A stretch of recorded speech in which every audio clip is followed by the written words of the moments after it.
Tung vivia isolado, desde que chegou, e passava os dias perambulando pelos vastos salões. Sentado na antiga cadeira de que tanto gostava, ficava analisando as mãos e vendo que, aos poucos, surgiam ameaçadoras manchas e seus dedos estavam entumecidos e insensíveis. Certa tarde, procurou um pequeno espelho e, horrorizado, constatou a diferença já bem visível estampada nos contornos do seu rosto. Viu que as feições estavam completamente modificadas, sentiu que os seus pés estavam dormentes e uma pequena ferida aparecia junto aos dedos, quase que o impossibilitando de poder calçar os sapatos. Nessa análise dolorosa, Tung viu que seria debalde tentar encobrir a sua desdita. Seria brevemente forçado a fazer a confissão dolorosa. Sentia-se desamparado, sem o consolo de um só amigo a quem pudesse confiar toda a sua desgraça. E Qiang estremecia ao lembrar de quando seu filho fosse sabedor da terrível verdade. Como Qiang receberia a fatal revelação? Era o que ele temia. Confessar a Tian? Não. Tian estava muito longe e nada podia fazer, melhor que ignorasse. Para todos os lados que se voltava não encontrava o amparo que precisava. Só os servidores é que tinha ao seu redor. E a esses ele queria ocultar e desejava mesmo afastá-los todos. Só confiava em o velho Shan, seu leal criado desde os primeiros anos de casado. Tinha também o casal da Casa de Pedras, mas esses ele não podia afastar de lá, pois precisava deles para ali. Meditou muitos dias até que resolveu chamar o velho servidor, e a ele fazer a confissão urgente. Precisava de outra opinião e de um apoio para resolver o máximo problema de sua vida. Audiolivro realizado pelo canal Surya Chand Audiobook. Esperou mais uns tempos, até que uma noite chamou o velho Shan para com ele conversar. Levou-o para o seu salão e fechou cuidadosamente as portas diante do velho criado, que não podia compreender a atitude de seu senhor. Depois sentou-se, tendo ao lado uma pequena cadeira. Shan, em pé junto a ele, esperava ouvir as suas ordens. Tung olhava com insistência para o velho criado, como procurando encontrar, no seu rosto rugoso e nos seus olhos baços, a confiança precisa para fazer a revelação difícil. Por fim, disse: Shan, sente-se aqui junto a mim. O velho obedeceu. Tung ficou calado, sem poder saber como iniciar a sua confissão. Reconhecia que esse momento era o mais terrível que tinha deparado na sua vida. Era, realmente, o começo da subida do seu longo calvário. Shan, necessito do seu amparo. Como, meu senhor? Perguntou ele. Em que posso eu, humilde e pobre, lhe servir? Quero a sua amizade para poder fazer a você, meu único amigo, a mais dolorosa das confissões. Shan encarou resoluto Tung, pois é muito que lhe desconfiava que o seu senhor estava escondendo um grande segredo, e as ocultas tinha procurado olhar com mais vagar para ele, e não podia compreender o que o sentia, mas notava que ele não era o mesmo. Estava diferente, muito diferente.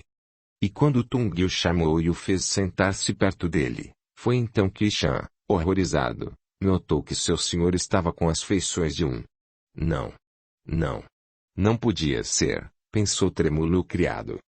Mas, ao ouvi-lo pausadamente dizer que tinha uma confissão dolorosa a fazer, anteviu logo o que seria, porém, esperou que o senhor falasse. Shan. Estou leproso. Essas poucas palavras custaram tanto para Tung poder pronunciar, que quando ouviu a sua própria voz dizendo, leproso, foi para ele, infeliz e desgraçado, um instante de alívio. Julgava que jamais poderia pronunciá-las, mas as pronunciou no seu luxuoso salão, tendo por única testemunha o velho criado e amigo. Parecia que, mesmo depois, ainda o eco de sua voz enchia o salão e ele ouvia nitidamente as mesmas palavras. Leproso. Leproso. Leproso. Quando conseguiu dominar a forte emoção, fitou Shan e, comovido, viu que ele soluçava baixinho e que, aos poucos, foi erguendo a cabeça muito alvaí, olhando para ele, disse: Meu senhor, em que posso servi-lo? Não o abandonarei, ficarei ao seu lado. Não tenho família e aqui há muitos anos vivo. Estou velho e nada tenho. Tungui olhou Chan e reconheceu a bondade e a dedicação do velho criado.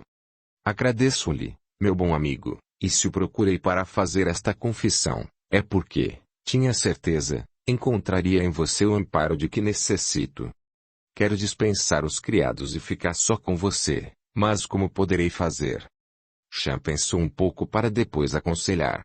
Pode, meu senhor, dissimular uma viagem e assim dispensá-los. Quando voltar, podemos ficar sozinhos ou então ir para outra casa, mais afastada. Não quero deixar esta casa, onde sempre vivi.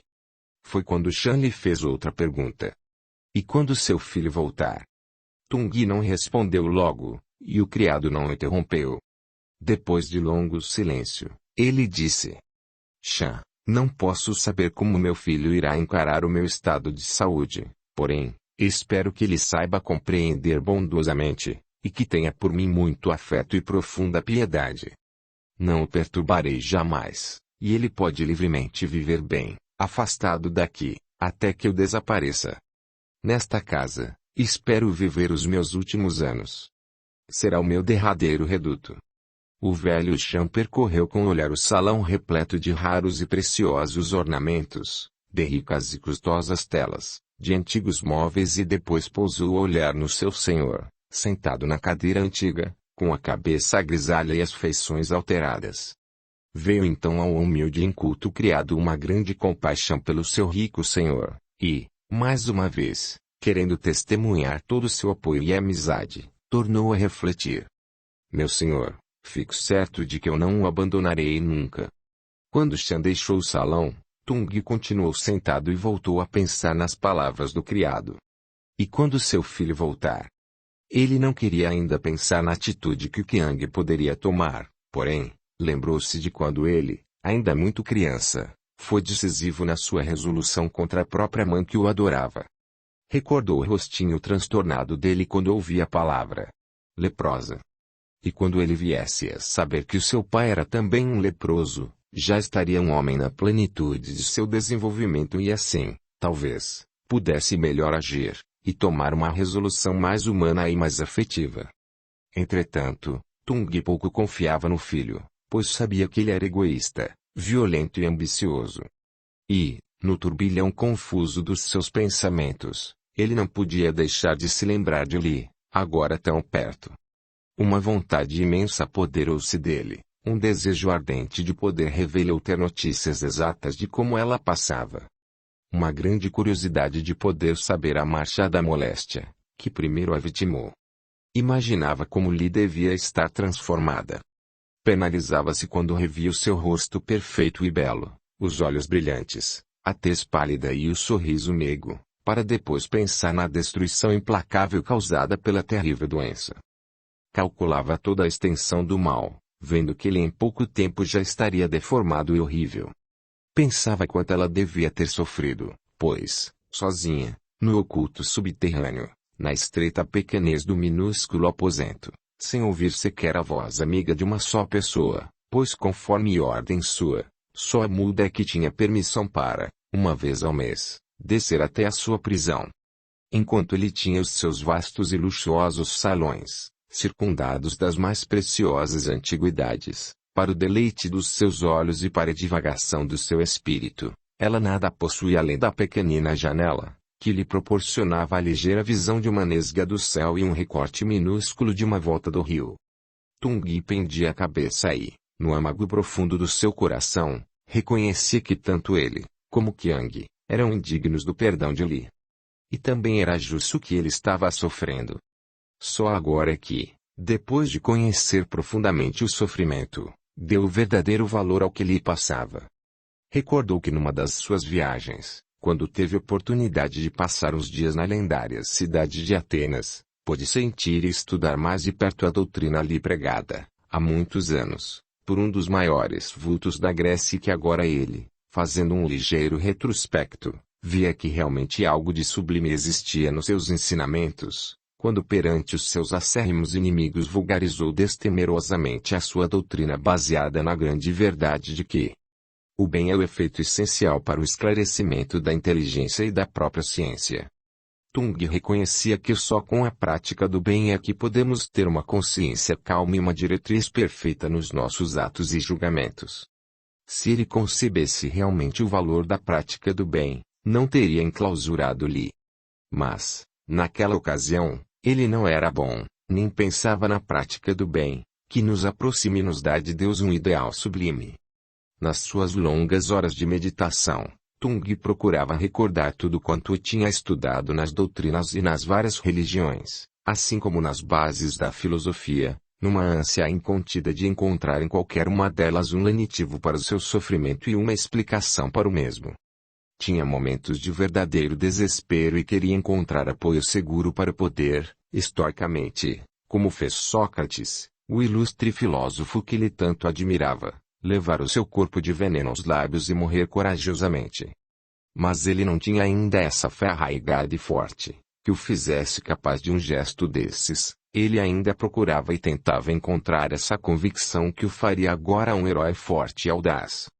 Tung precisava de uma fé mais sincera, para sentir a verdadeira resignação. Lembrava-se que lhe era inculta, que não tinha, como ele, nenhum conhecimento de dogmas nem princípios, mas que, entretanto, soubera corajosamente enfrentar a sua desdita sem uma só palavra de revolta e sem um só gesto de desespero.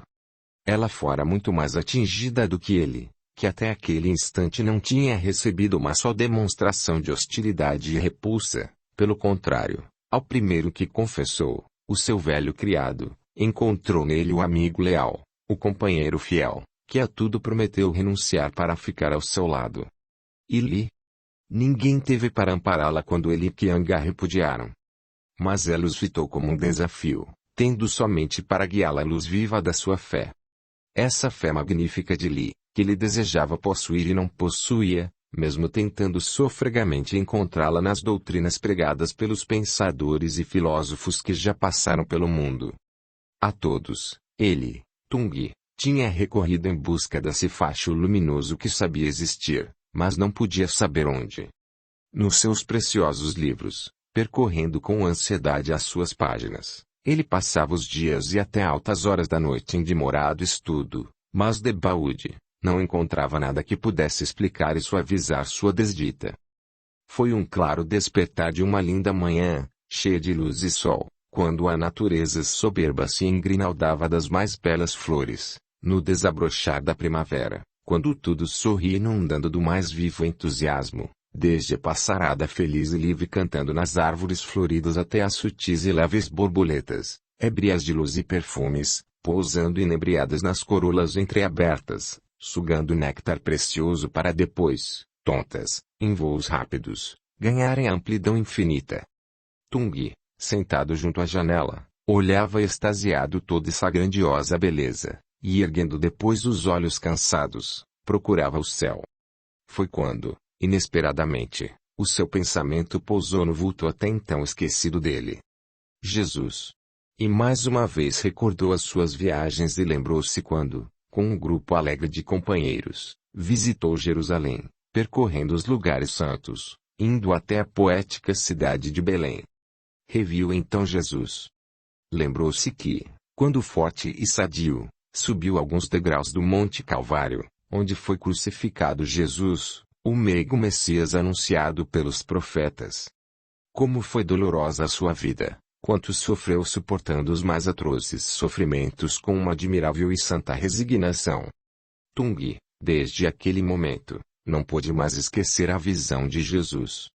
Procurou com avidez conhecer todos os pormenores do drama terrível que abalou o mundo inteiro e que até os seus dias trazia unido uma legião de adeptos da doutrina de amor e paz, ensinada pelo humilde filho de um carpinteiro nascido na mais extrema pobreza. Tung empolgou-se por esse místico rabi e quis estudar demoradamente o que ele pregou. E assim passava os dias, uns após outros, isolado no seu aposento, tendo como único companheiro o velho criado, cercado dos seus livros, à procura do bálsamo ambicionado. Assim, desejava encontrar explicação para o seu destino. Cada dia mais se avolumava a ânsia de saber algo sobre ele. Foi então que, não podendo mais suportar, chamou Chan e pediu para que ele fosse até a casa de pedras e trouxesse o criado, porque precisava resolver com ele um negócio urgente. No dia seguinte, muito cedo, Chan saiu num carro para cumprir as ordens recebidas. Antes, Tung chamou-o, e pediu também para que, cautelosamente, informasse ao criado do seu estado de saúde, não ocultando dele a terrível revelação, diminuindo para ele a confissão. Tinha também no seu criado da Casa de Pedras, confiança ilimitada. Sabia que ele guardaria o seu segredo assim como tinha guardado o de Li. 7. Tung e Jesus. Durante o longo tempo em que Tung esteve ausente, e mesmo depois que chegou, a vida de Li bem pouco havia se modificado. Continuava feliz, no seu quartinho humilde e silencioso, tendo por única distração os pequeninos trabalhos de tapeçaria que ela lentamente executava, ou então, quando enfadada, procurava ver da janelinha o céu azul ou a volta do rio. Quando tinha oportunidade de ouvir os barqueiros era para ela uma grande alegria.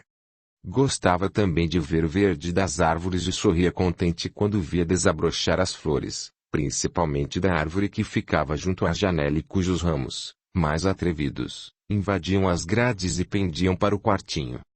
Muitas vezes conseguiu colher as flores que, milagrosamente, entreabriam no seu quartinho, e com elas enfeitar a pequena mesa que possuía. Mas, a sua maior felicidade era quando tinha presa nas suas mãos uma das avezinhas, que costumava vir apanhar as migalhas que ela depositava cuidadosamente na janela. A primeira delas, que se chamava Mei Ling, já havia desaparecido há muitos anos, mas as suas sucessoras continuavam a ter a mesma amizade pela bondosa amiga, que tão paciente as esperava e as alimentava. Só muito tempo depois que Mei Ling morreu foi que Li, chorando a sua falta, se lembrou que tinha dado à vizinha o mesmo nome de uma filha de uma antiga amiga, Naipi. Tinha também sido motivo de grande alegria e surpresa quando, um dia pela manhã, ouviu o ranger da chave na fechadura e logo mais apareceu na porta, toda aberta, a criada muda. Li, tomada de espanto, ficou muito tempo olhando para ela, sem saber o que fazia. Porém, refeita da surpresa, foi para perto dela e, sorrindo meigamente, procurou, por meio de gestos, saber qual o motivo da visita inesperada. Satisfeita, viu que ela compreendeu, assim como ele também compreendeu o que ela queria dizer. Tinha vindo visitá-la e ficar um pouco com ela. Li agradeceu pondo a mão sobre o coração e depois tentou explicar que não pedia para ela se sentar por causa de sua doença, sendo este o motivo de estar presa. Pelo olhar espantado dela, compreendeu que a muda duvidava das suas palavras, pois ela achava que Li estava muito bonita.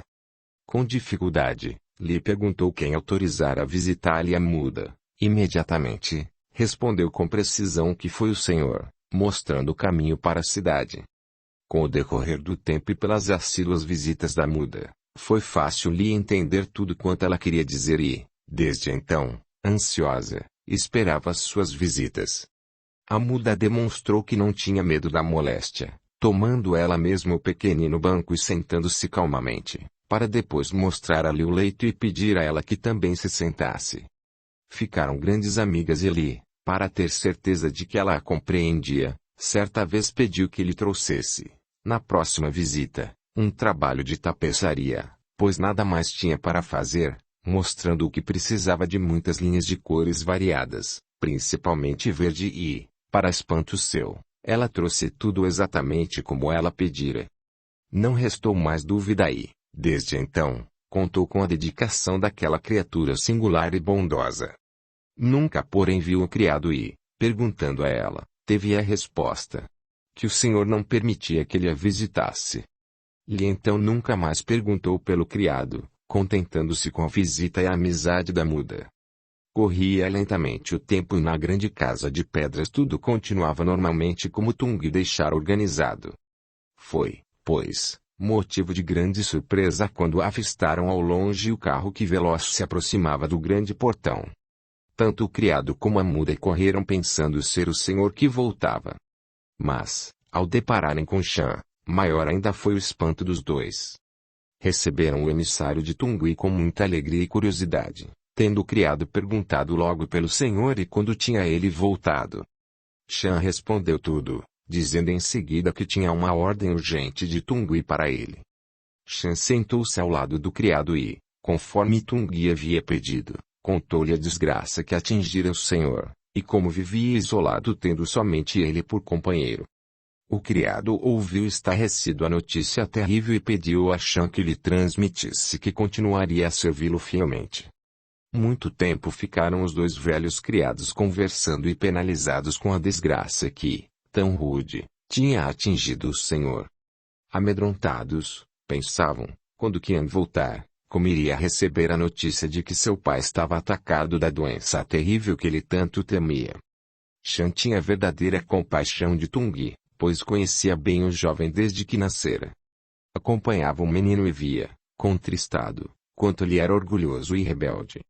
Já bem tarde foi que Shan se despediu dos amigos e tomou o carro de volta para levar ao senhor a certeza de que breve o criado iria. Tarde da noite chegou e assim mesmo encaminhou-se ao aposento de Tungui que, acordado, ansiosamente esperava por ele. Quando ouviu o barulho do carro, foi ao encontro do criado, e ao avistá-lo perguntou aflito: Shan, por que ele não veio? E respirou aliviado quando soube que breve ele viria. Fez Shan sentar-se ao seu lado e contar, pormenorizadamente, tudo quanto conversara, porém, ele pouca coisa tinha para relatar. Shan saiu e Tungui, mais uma vez arrependido, mediu toda a extensão da sua crueldade para com aquela que, agora, podia ser sua companheira inseparável, pois, atingidos do mesmo mal, encontrariam, juntos, forças bastante para, com coragem, enfrentarem a cruel realidade. Mas, ele mesmo, com o seu desmedido egoísmo, tinha subjugado, pelo excessivo amor ao filho, aquela que devia ter amparado com mais afeto e carinho. Corriam os dias na luxuosa residência de Tungui. Quanto a Qiang, raramente recebia notícias, e foi com júbilo que recebeu, mandadas por ele, as 2 telas feitas em Paris e na Itália. Ele mesmo quis abrir o grande caixão para ter a satisfação de rever o filho ausente. Emocionado, descobriu as telas e surgiu à sua frente o retrato fiel de Qiang, pintadas pelos 2 famosos artistas. Tungui colocou os quadros no grande principal salão, um perto do outro, junto à cadeira antiga. Passou muitos dias entregue à contemplação, num recordar constante dos últimos dias que conviveu com o filho e, sem poder se conter, sentia uma saudade atroz daqueles momentos inovidáveis. Lembrou-se também de Mei Ling e antevia a união de Qiang e dela, que viria a alicerçar solidamente as 2 velhas famílias, já presas por laços de longa e sincera amizade. Se não fosse essa terrível moléstia, pensava Tungui, essa perspectiva o faria imensamente feliz. Mas ele não poderia jamais ver esses 2 entes amados. Teria de se contentar só com a lembrança fagueira, de poder recordá-los e desejar que fossem felizes. Dias depois, Tungui recebeu a visita do criado da casa de pedras que, atendendo ao seu chamado, vinha receber as ordens. Tungui mandou-o vir para o grande salão e, fazendo com que ele se sentasse perto, começou a interrogá-lo. Pouco pôde saber, pois o criado limitou-se a contar o mesmo que tinha dito a Shan. Nunca mais viu a senhora, e só a muda é que descia para passar com ela ligeiros instantes. Enquanto Tungui falava, o criado olhava o seu senhor e, penalizado, via quanto a doença já estava adiantada, e que muito breve ele estaria horrivelmente mutilado. Prometeu a Tungui que procuraria interrogar sua mulher e ver se podia descobrir qualquer coisa sobre Li. Testemunhou ao seu senhor a sua fidelidade e que ele ficasse certo, que assim como Shan, não o abandonaria nunca. Tungui, sensibilizado, agradeceu e pediu que lhe providenciasse tudo o que lhe manifestasse vontade. E, assim, sem alterações, a vida continuava calma na silenciosa casa. Só a moléstia que acelerava sua marcha na faina destruidora. Durante esses meses, Tungui sentia que piorava constantemente e chagas profundas se abriam em todo o corpo, nas mãos, os dedos foram rapidamente atingidos. Já não podia manter por muito tempo seguro um livro e foi preciso que Shan lhe fizesse um pequeno suporte para colocar os livros que desejava ler. Atingida também, violentamente, foi à vista e, estarrecido, constatou que breve não poderia mais ter a distração da leitura, pois mesmo com auxílio das lentes não conseguia ter mais a nitidez precisa para as longas horas de estudo. Chan nada podia fazer, pois não sabia ler. Tung procurou, nesses últimos meses que ainda tinha vista, organizar melhor todos os seus livros e preciosidades, pois sabia perfeitamente que breve não poderia nada mais fazer, contentando-se somente em poder vislumbrar alguma luz, o suficiente para caminhar sem auxílio de Chan. Continuava a receber poucas notícias de Qiang e do mesmo modo retribuía-lhe, mandando pequeninas cartas e, em todas elas, nada dizia a respeito da moléstia que furiosamente desenvolvia os seus tentáculos, abrangendo-lhe todo o corpo e o transformando totalmente. Tinha os pés cobertos de chagas, o rosto entumecido, os olhos quase sem luz e sem cílios, raras sobrancelhas, as orelhas compridas e alguns fios de cabelos brancos. Porém, o que foi mais atingido pela destruição da doença foram as mãos. Um dia, quando Chan levou a primeira refeição, notou, ao entrar, que o seu senhor estava parado junto à janela, tentando atirar para bem longe qualquer coisa, e tão entretido estava que não se apercebeu da aproximação do criado, e este pôde, horrorizado, ver o que ele fazia. Do indicador da mão direita, pendia uma falange que ele tentava desagregar do último liame que ainda aprendia, mas, sem forças, baldada era tentar. Chan, bem perto, via o seu martírio e não pôde reter as lágrimas. Queria falar e não podia, queria se afastar e também não tinha coragem de abandoná-lo, pois era o seu único amparo. Então, sentiu ainda mais compaixão, e afetuosamente pôs a mão sobre o seu ombro, chamando-o baixinho. Senhor, diga-me o que deseja. Tung voltou-se e pediu. Chan, meu bom amigo, me ajude, de modo com que eu possa me desvencilhar disto. E mostrou ao criado a falange dependurada, presa por tênue fio de epideme. Chan sentiu um calafrio percorrer todo o seu corpo, mas corajosamente foi à procura de uma faca para cortá-la.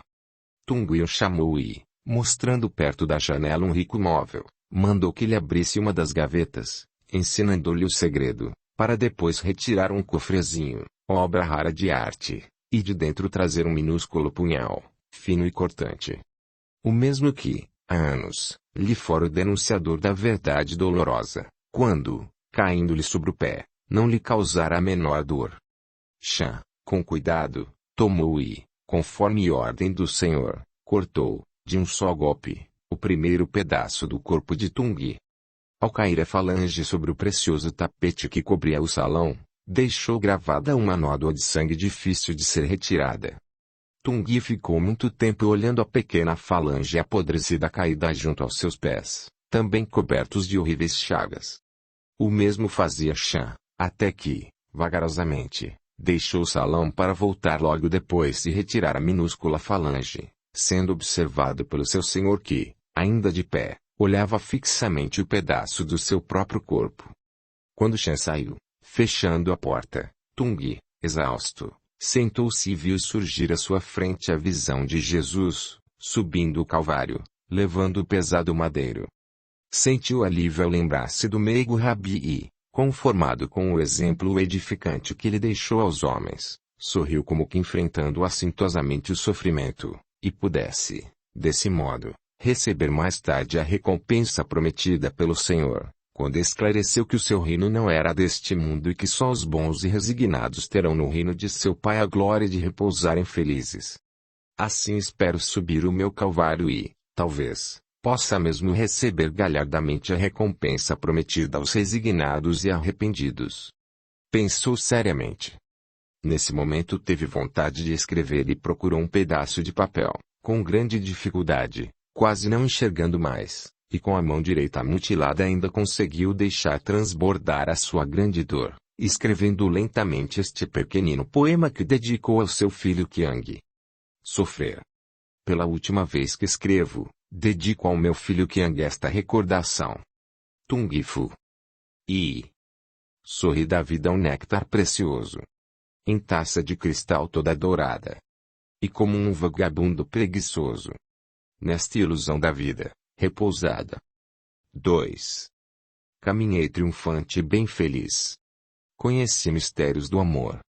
E como louco sonhador eu quis esquecer, no pratear, a própria dor.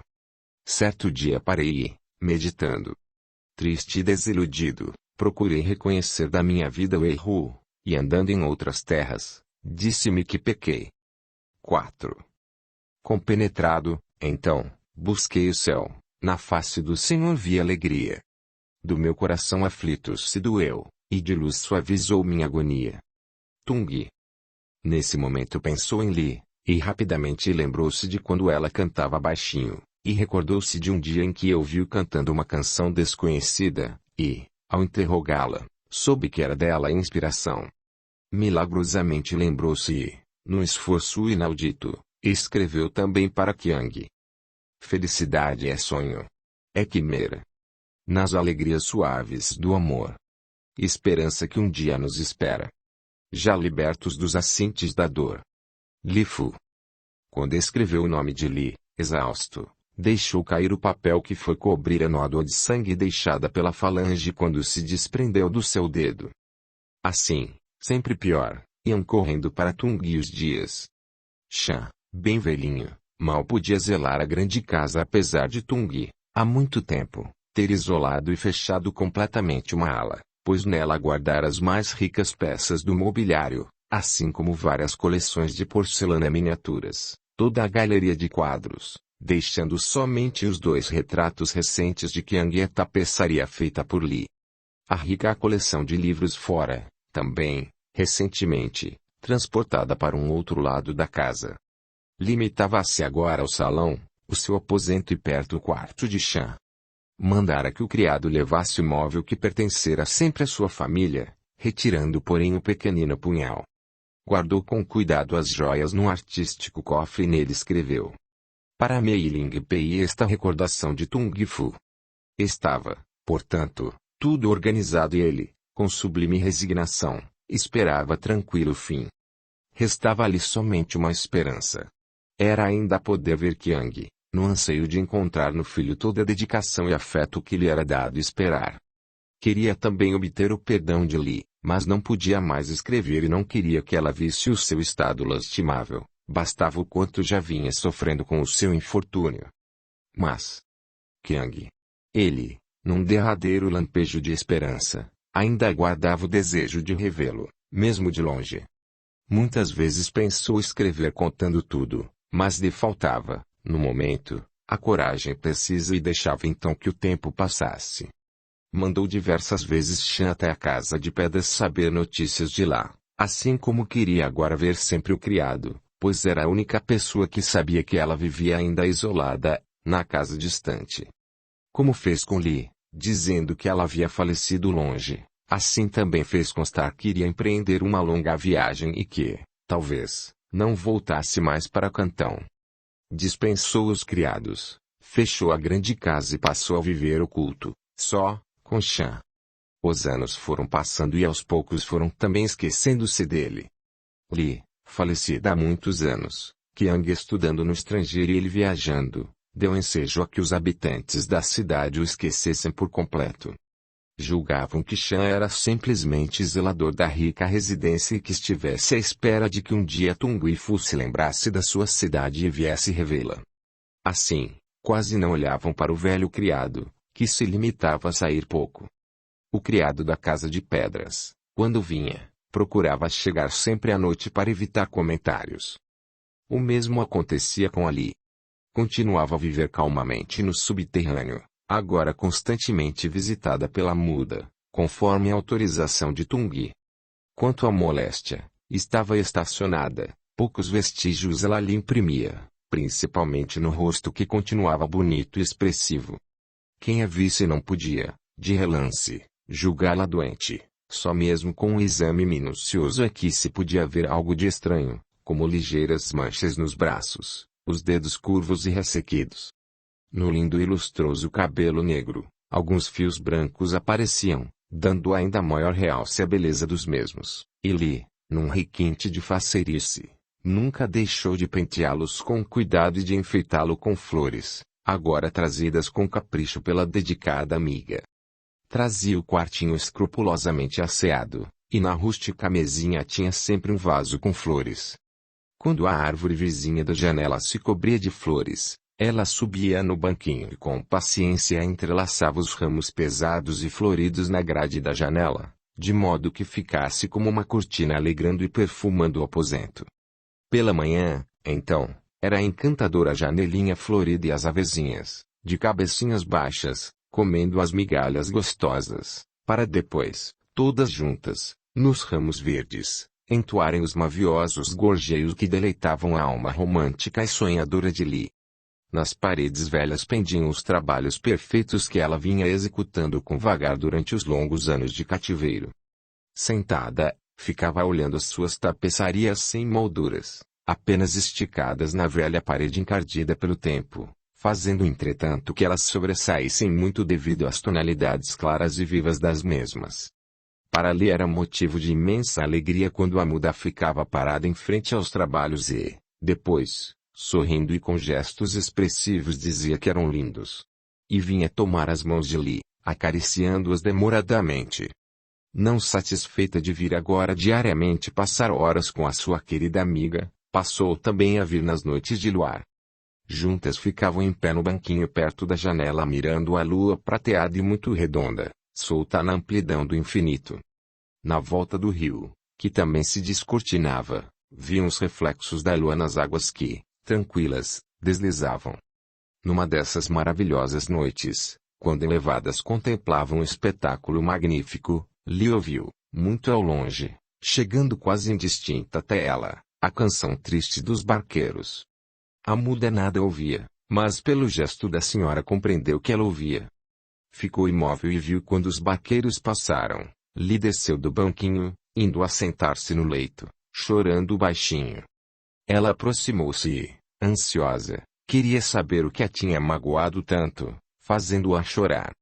Lee explicou que se lembrou do filhinho ainda pequeno nos seus braços, quando cantava para adormecê-lo. A criada abaixou a cabeça já encanecida e chorou com ela. Em tudo compartilhava com Lee intimamente. A muda notou que existia alguma coisa que seu marido ocultava, pois desde que Chan veio visitá-los ela teve permissão para descer quando quisesse ver a senhora C, que seu marido agora ia sempre à cidade. Tentou perguntar, mas ele não quis dizer nada. Perguntou pelo senhor, ele também nada explicou, mas no seu cérebro pairava uma grande dúvida.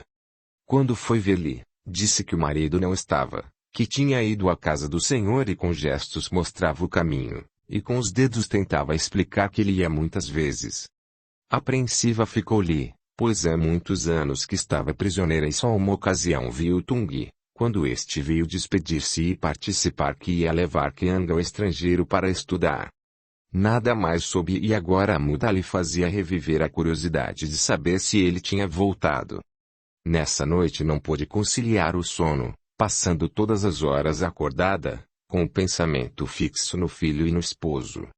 Tendo vivido esses longos anos recalcando todas as suas emoções, não podia deixar de sentir uma vontade imensa de saber como estava o filho que deixou tão criança. Sentia, sem poder dominar nessa noite, uma saudade infinda dele. Via um belo e forte mancebo, instruído e talvez, quem sabe, já tendo escolhido a sua companheira. Quem seria ela? 8. Qiang, e a família de Tiangue-Pei.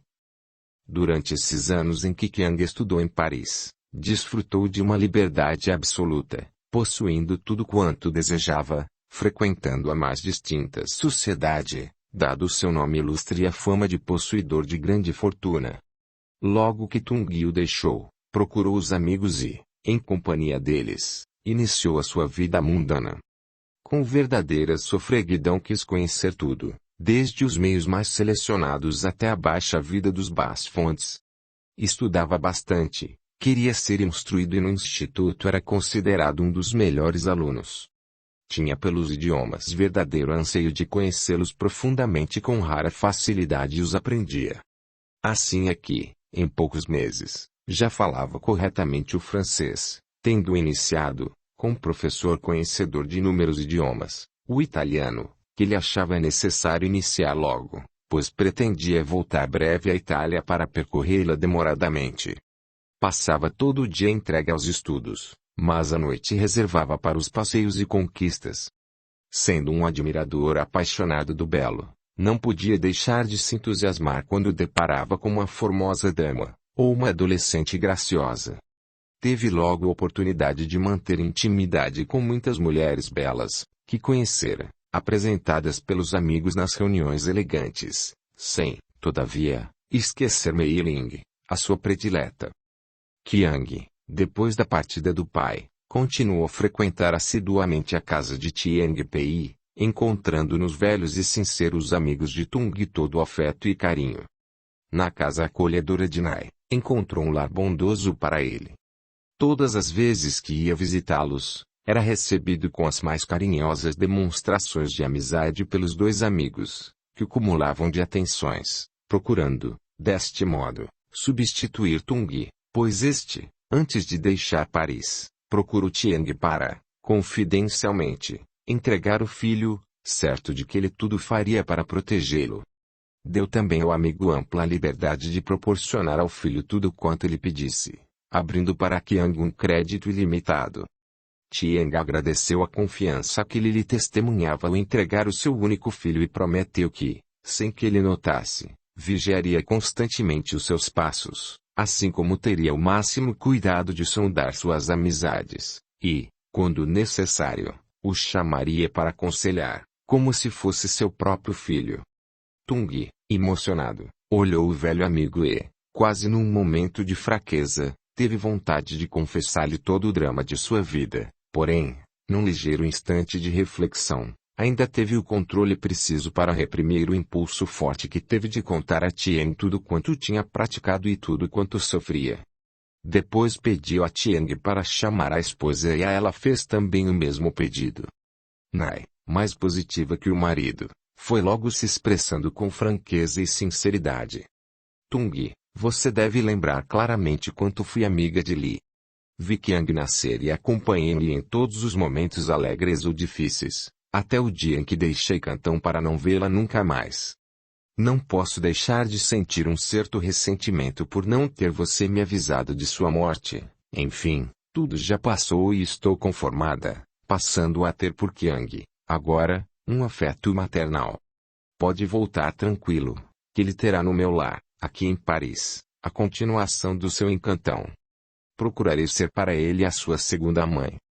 Tung, sensivelmente comovido, agradeceu a Nai. E assim, Qiang vinha encontrando nos amigos de seus pais, afeto e dedicação sincera. Quanto a Mei Ling, não restava mais o menor sinal de dúvida. O jovem tinha, no primeiro momento, se assenhoreado do seu incauto coraçãozinho. Com ansiedade esperava as visitas dele e, quando demorava, não podia ocultar o receio que invadia sua alma. Tanto Tieng como Nai estavam certos de que um elo muito forte unia a única filha ao filho único do grande amigo. Não podiam deixar encoberto quanto isso os alegrava, pois Qiang seria uma magnífica aliança para Mei Ling. Sempre temeram que ela fosse procurar um jovem francês para se unir, o que seria para eles um grande abalo. Continuavam, depois de longos anos de permanência na França, sendo os mesmos chineses e cultuando as mesmas tradições da sua pátria querida. Queriam que Mei Ling encontrasse para a esposa um chinês. Foi com imensa satisfação que constataram a existência, entre Qiang e Mei Ling, de um laço de amor. Não poderia ela ter encontrado outro jovem chinês que concretizasse todas as qualidades de Qiang. Era a própria Nai que, confidencialmente, comentava com o esposo. Qiang reúne tudo: mocidade, distinção, inteligência, fortuna e fidalguia. Tiene, sempre compassivo para com a esposa, sorria concordando com ela. Ainda temos muito que esperar, dizia ele. Qiang precisa terminar o curso iniciado, depois irá viajar conforme tanto deseja, e só depois, talvez, venha buscar a nossa Mei Ling. Sim, respondia Nai, eu também desejo que ele demore o mais possível, pois só assim poderemos ter a nossa filha há mais alguns anos para alegrar a nossa vida e a nossa casa. Qiang, com certeza, há de querer volver à China, onde seu pai tem grandes e importantes fontes de renda, e propriedades valiosíssimas. Conversavam, uma noite, os dois, quando, inesperadamente, apareceu Qiang que, ao entrar, foi logo abraçando Naitiane, e chamando alto Mei Ling. Vim buscá-los para irem ver, antes que envie a meu pai, as telas que acabei de receber. Quero a opinião de todos. Vamos depressa, vamos, Mei Ling. Juntos os quatro saíram, momentos depois, pelas ruas movimentadas de Paris até a residência do moço, ansiosos para verem as duas preciosas telas. Foi com uma exclamação de grande admiração que depararam com os dois retratos de Qiang, em frente um do outro, sobre suportes apropriados de grande tamanho, circundados por rica moldura de inestimável valor, esculpida à mão, sobressaindo nitidamente em cores combinadas, numa demonstração exuberante do talento genial dos pintores. Qiang, vestido em trajes típicos de rico fidalgo chinês, desde os sapatos de brilhante cetim negro, modelando os pés pousados num pequeno recorte de antiga tapeçaria persa, até as peças do rico traje, com um amplo calção, também de fulgurante cetim negro, caindo negligentemente até as bordas do sapato, e a comprida blusa do alvo tecido, bordado em relevos dourados, com uma larga faixa terminada com delicada franja de finos cordõezinhos, também dourados. Na cabeça, um pequeno gorro de cetim preto. Mas, para dar maior realce às cores sóbrias do traje, o renomado artista procurou um fundo roxo escuro que, subindo, terminava no mais perfeito e difícil rosa antigo. Só mesmo quem tivesse visto essa tela feita pelo pintor italiano poderia constatar a magnitude e a maravilhosa beleza imprimida pelo pincel do grande gênio. Então, no rosto do rapaz é que se podia admirar a força do talento do artista. E, realmente, Qiang era um raro tipo de homem. Nos seus traços fortes, no olhar arrogante, na boca sensual, no sorriso irônico, deixava pairar uma personalidade inconfundível. Quando posou para o artista italiano, a pedido de seu pai, estava na idade esplendorosa da vitalidade marcante em que o homem desafia, impávido, o mundo.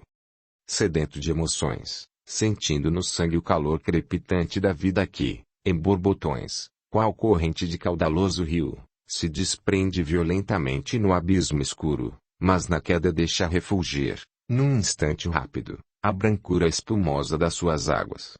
Assim, Qiang sentia no seu corpo o crepitar imperioso da seiva viva que, em alucinante impulso, está próxima a se desprender em convulsões incontidas, levando-o aos píncaros das emoções em que o homem sente toda a força do seu ser, e quer, sôfrego, sugar impaciente todo o conteúdo da dádiva preciosa da natureza. Reconhecendo que essa fase do homem era a que mais o tornara singular foi que Tung, observador arguto, quis eternizar o seu filho numa tela preciosa que, mesmo com o decorrer impiedoso do tempo, haveria de sobreviver bela e magnífica na eternidade das cores.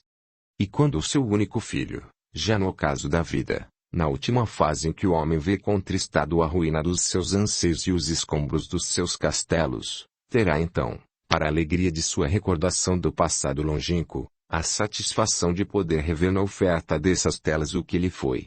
E poderá, só nesse momento, agradecer a lembrança de seu pai e talvez, num vislumbre de saudade, possa murmurar bem baixinho para que só ele ouvisse estas palavras. Grato, meu pai, pela oferta que agora posso realmente apreciar. Tiane, Nailing, Mei Ling e Qiang analisavam meticulosamente as telas não podendo, na precisão, dizer qual é mais perfeita. Os trajes de ambos eram idênticos, só diferenciados na cor, em que os pintores divergiram escolhendo matizes opostos, de acordo com a escola de cada um, porém magníficos os dois. A primeira que deixou de contemplar as telas foi Mei Ling. Silenciosa, foi sentar-se numa cadeira junto à janela, e pelo vidro olhava indiferente a rua. Tão entusiasmados estavam os três que não se aperceberam de que a moça os tinha muito deixado. Quando Qiang deu uma grande gargalhada foi que Mei Ling despertou do seu devaneio e voltou a olhar com insistência o eleito do seu ingênuo coração. Durante os longos meses que tinha convivido com Qiang, na intimidade do seu lar, notou com tristeza que ele nem uma só vez falou sobre Li, falecida tão moça e tão bela. Mesmo do pai, tão bondoso e tão amigo, ele raramente se lembrava, e quando ela tentava interrogá-lo via que no seu rosto apareciam rugas denunciadoras de contrariedade. Mei Ling, filha carinhosa, que tinha por seus pais muito amor e ternura, não podia deixar de sentir uma certa repulsa pelo indiferentismo do jovem. Muitas vezes conversou com Nai pedindo que ela lhe contasse tudo quanto sabia a respeito de Li. E Nai, comovida, contava à filha quanto Li era bela e bondosa. Descreveu minuciosamente a grande e luxuosa casa nas margens do rio Cantão. Conhecera-lhe quando ela era ainda mais jovenzinha no desabrochar da vida. Uniu-se a Tung, já seu noivo desde a infância. Li, nessa fase da vida, era na realidade um tipo perfeito de beleza, raramente encontrado. Até hoje nunca cheguei a compreender como Tung, tão culto e viajado, tão apreciador da beleza e das artes, não tivesse dado a Li a oportunidade de conhecer centros mais elevados do que o estreito círculo da velha cidade onde sempre residiram. Qiang nasceu muitos anos depois de casados e fui testemunha da alegria de quando teve certeza que ia ter um filho, há tanto tempo sonhado. Notei, porém, que ela, há muito, encobriu uma grande preocupação e mais de uma vez tentei saber qual o motivo da sua tristeza. Ela, sorrindo, me dizia: nada, mas eu via, estampados no seu rosto lindo, os sinais evidentes de uma luta íntima. Quando Qiang nasceu, apesar do grande júbilo, Li continuou triste. E nunca mais tornou ser a mesma, procurando se afastar de todos, vivendo quase que exclusivamente para o filhinho. Quando deixamos Cantão, fui despedir-me e, chorando, ela me disse: adeus, Nai querida, nunca mais a verei. Tung pouco nos escrevia nem mesmo para comunicar a morte de Li, o que me magoou muito. Mei Ling ouvia calada tudo quanto Nai contava sobre sua amiga e cada vez mais sentia por ela uma grande e sincera admiração. Passados muitos dias depois que Qiang veio buscá-los para verem as telas, antes de enviá-las à China, foi que, uma tarde, quando Mei Ling, sozinha no grande jardim, apreciava um grande canteiro florido, Qiang, elegante e alegre, transpôs o portão e foi chamando alto: Mei Ling! Mei Ling! Ela se voltou assustada e deparou com Qiang, à sua frente, com as mãos estendidas para ela. Encaminharam-se para um banco. Mei Ling notou que algo de extraordinário trazia ali naquela tarde. Só depois de ter olhado muito para Mei Ling foi que ele falou: vim até aqui para lhe participar que resolvi aceitar o convite de uns amigos para uma excursão a vários países, e como agora estou livre do instituto por uns meses, quero aproveitar para iniciar as minhas tão sonhadas viagens. A moça olhou demoradamente para Qiang, sem dizer uma só palavra, e ele então, muito delicado, tomou as suas mãos e com afeto perguntou: por que, Mei Ling, ficou triste, quando eu estou tão contente de poder satisfazer os meus sonhos? Irei agora só, mas depois iremos juntos percorrer os mesmos lugares, prometo isso a você, Mei Ling. Irá comigo viajar muito.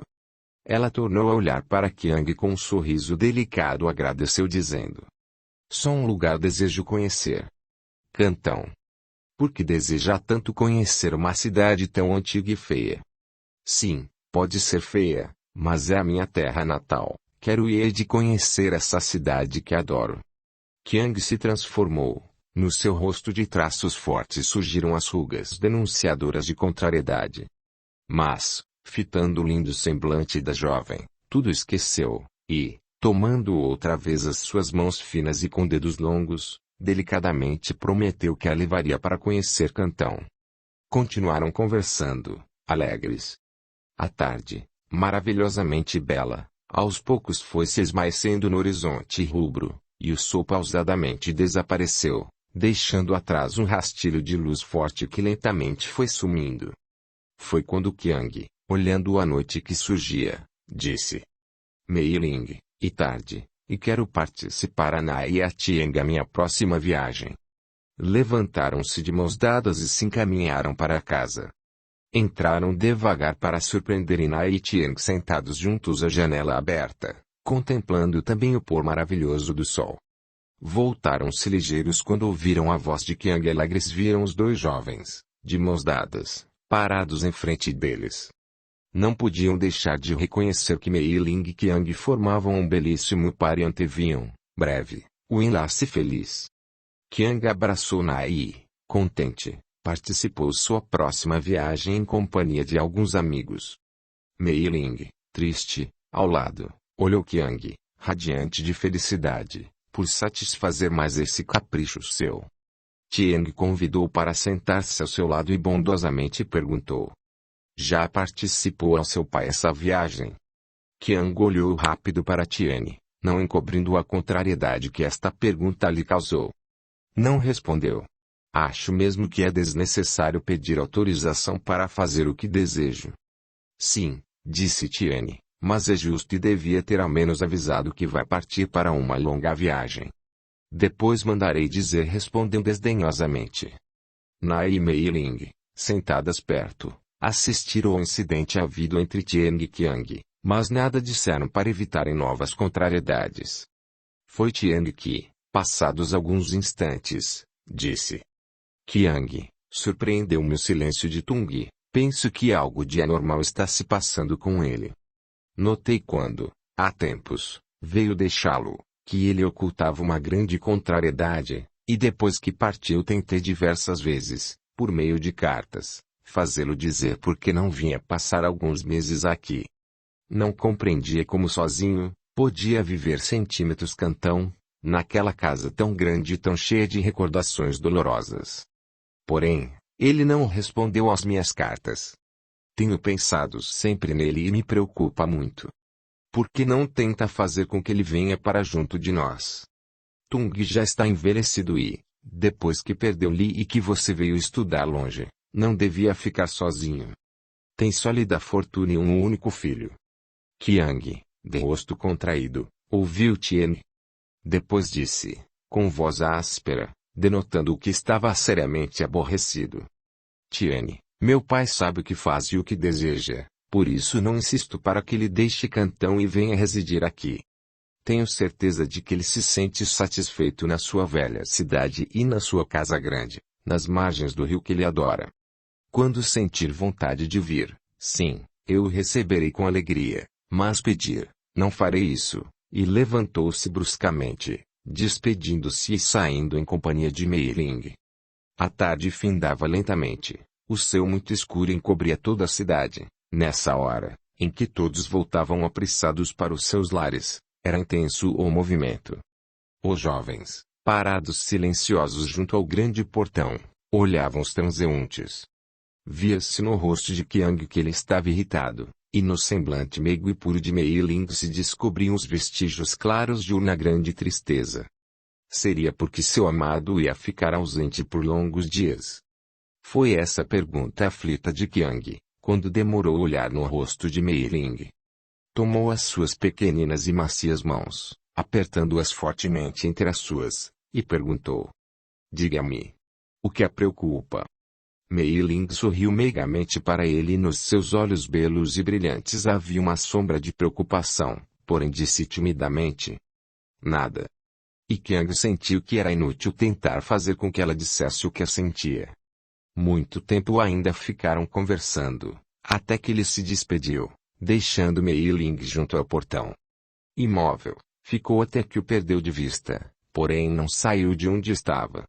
Olhos muito abertos, contemplava a multidão que, apressada, cruzava em sentido contrário. Pensou naqueles seres desconhecidos e meditou. Quantos dramas não escondem eles? Quantas tragédias ocultas? Quantos crimes não terão praticado impunes gozam de ampla liberdade? Imediatamente surgiu, no seu pensamento, Tung, distante, abandonado na casa grande e silenciosa. Tentou vislumbrar a silhueta desconhecida de Li, por quem cultivava uma grande veneração. Não sabia explicar por que, mesmo sem conhecê-la, tinha por ela um tão estranho afeto. Desde o momento em que soube que ela não mais existia, estranhou a atitude de Qiang, que, durante todo esse tempo em que convivia com ele, jamais pronunciou espontaneamente o seu nome. Por quê? E o silêncio de Tung? Qual seria o motivo? Meditou. Tinha certeza que algo de extraordinário existia entre Tung, Qiang e Li. A noite tinha descido completamente e no céu apareciam as primeiras estrelas. Mas Mei Ling continuava recostada no portão entregue aos seus confusos pensamentos. Depois, exausta, saiu em direção do jardim, indo procurar o mesmo banco em que costumava ficar sentada com Qiang.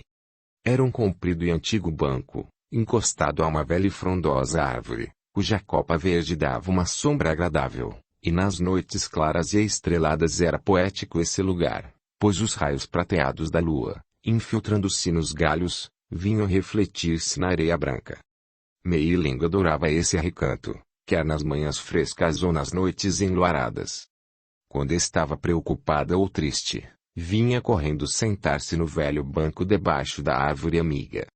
Quando menina, ali brincava entretida, fazendo as suas minúsculas casinhas para depois, alegre, sentar-se vitoriosa defronte ao seu grande trabalho. Então ia buscar Nai, para que visse a sua habilidade, e orgulhosa recebesse os elogios. Radiante ficava quando Nai a tomava nos braços, beijando-a carinhosamente, e fazendo depois com que ela se sentasse ao seu lado para juntas conversarem. Foi ainda debaixo dessa árvore que ouviu pela primeira vez as palavras de amor, pronunciadas com doçura por Qiang. Foi ali que a sua alma pura e singela despertou, emocionada, para os prenúncios da vida. Recostada no velho tronco da árvore amiga, ouviu extasiada e feliz o juramento de Qiang, apaixonado, prometendo a ela um mundo de felicidade. Quando Qiang vinha visitá-la procuravam logo esse banco, pois afastados de todos podiam conversar despreocupados. Agora sozinha, Mei Ling estava com a cabeça junto ao tronco áspero e rugoso, deixando que o seu pensamento corresse celere e fosse pairar distante na sua pátria desconhecida e querida. Recordando tudo quanto Nai e Qiang vinham lhe contando, podia perfeitamente fazer ideia da beleza e do encanto da cidade em que havia nascido. Via o caudaloso rio deslizando mansamente, cheio de embarcações rústicas, levando grandes carregamentos. Via a cidade típica, com as suas construções exóticas, porém interessantes e belas. E por último aparecia a grande casa do riquíssimo Tung Fu. Mei Ling tinha ouvido tantas e tantas vezes Nai descrever essa casa que parecia que ela conhecia realmente.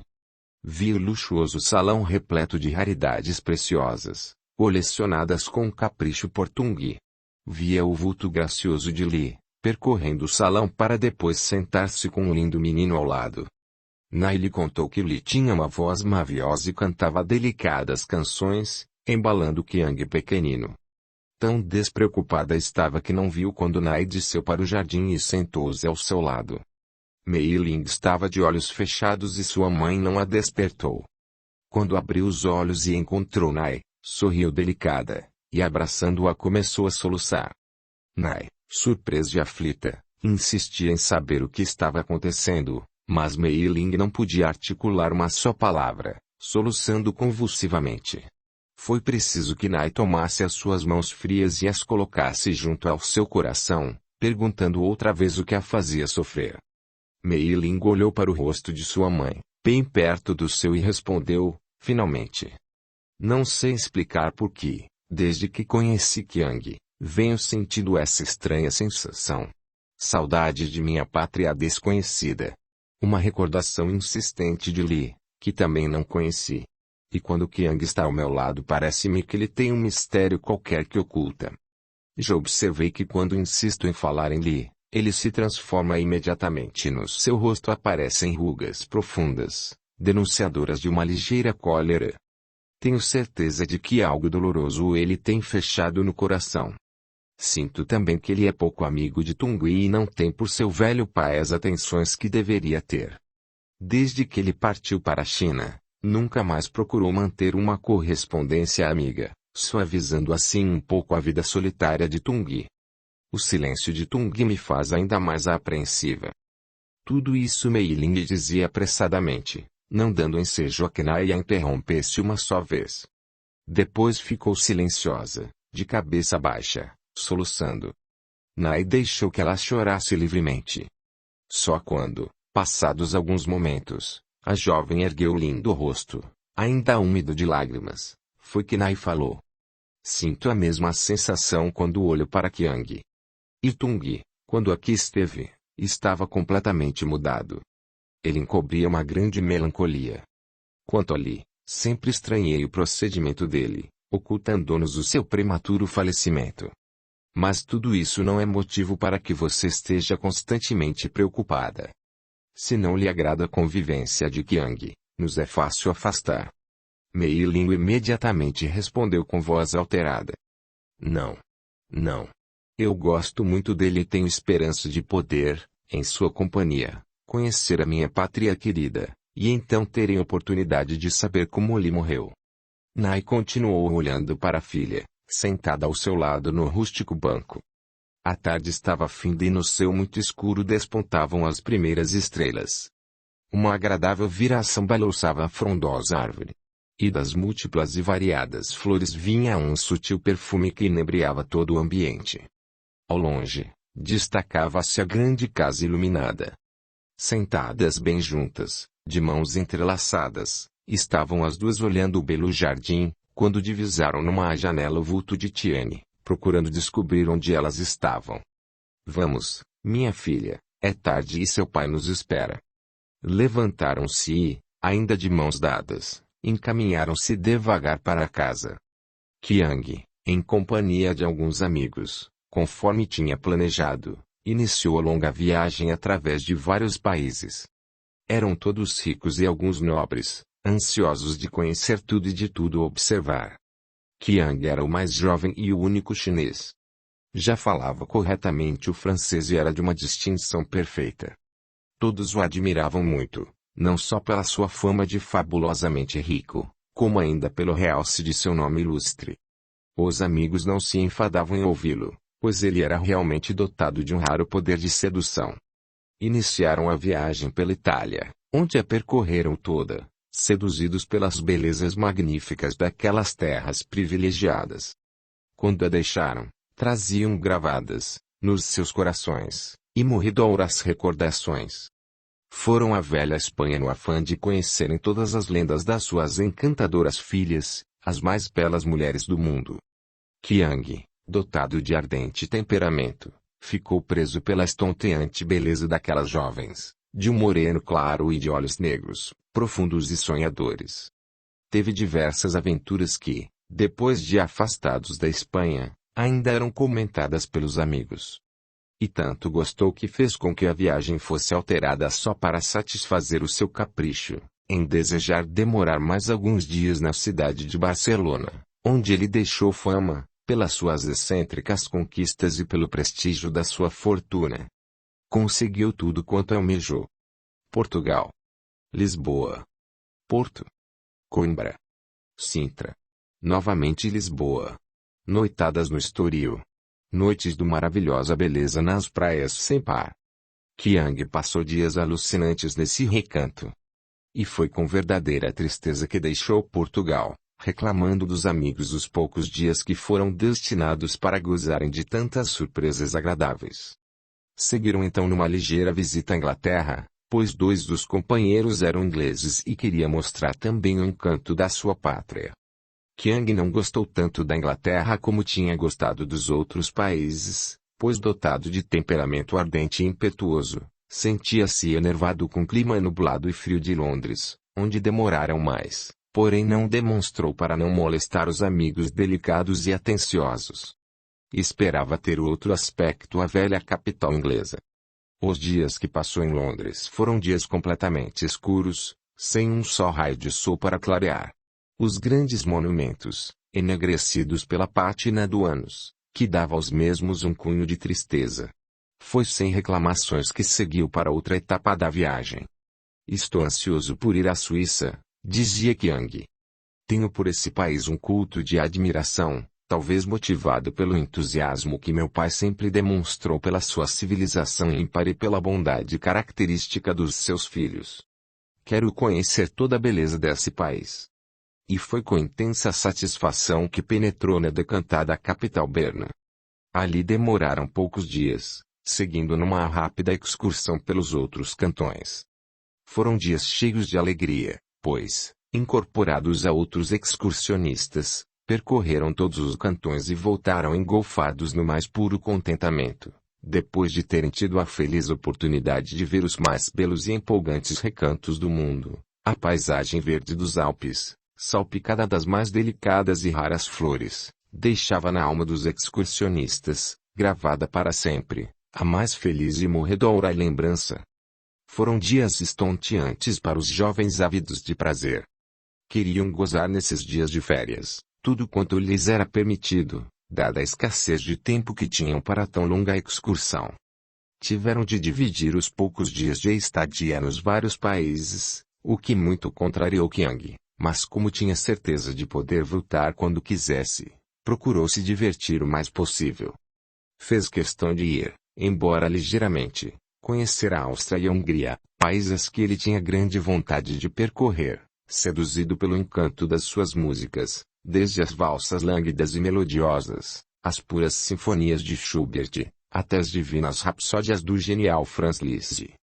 Empolgado do mais vivo contentamento, Qiang percorreu a tradicional e encantadora cidade de Viena, centro máximo da boêmia europeia.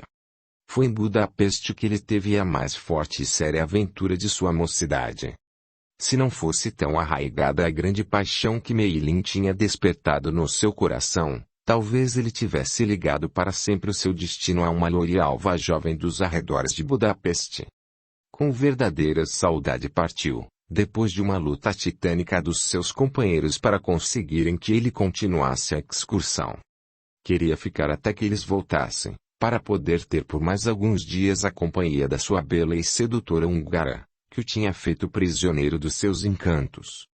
De todos os lugares, Qiang não deixou de procurar uma lembrança para Mei Ling, testemunhando assim perante ela, que não a esqueceu nunca.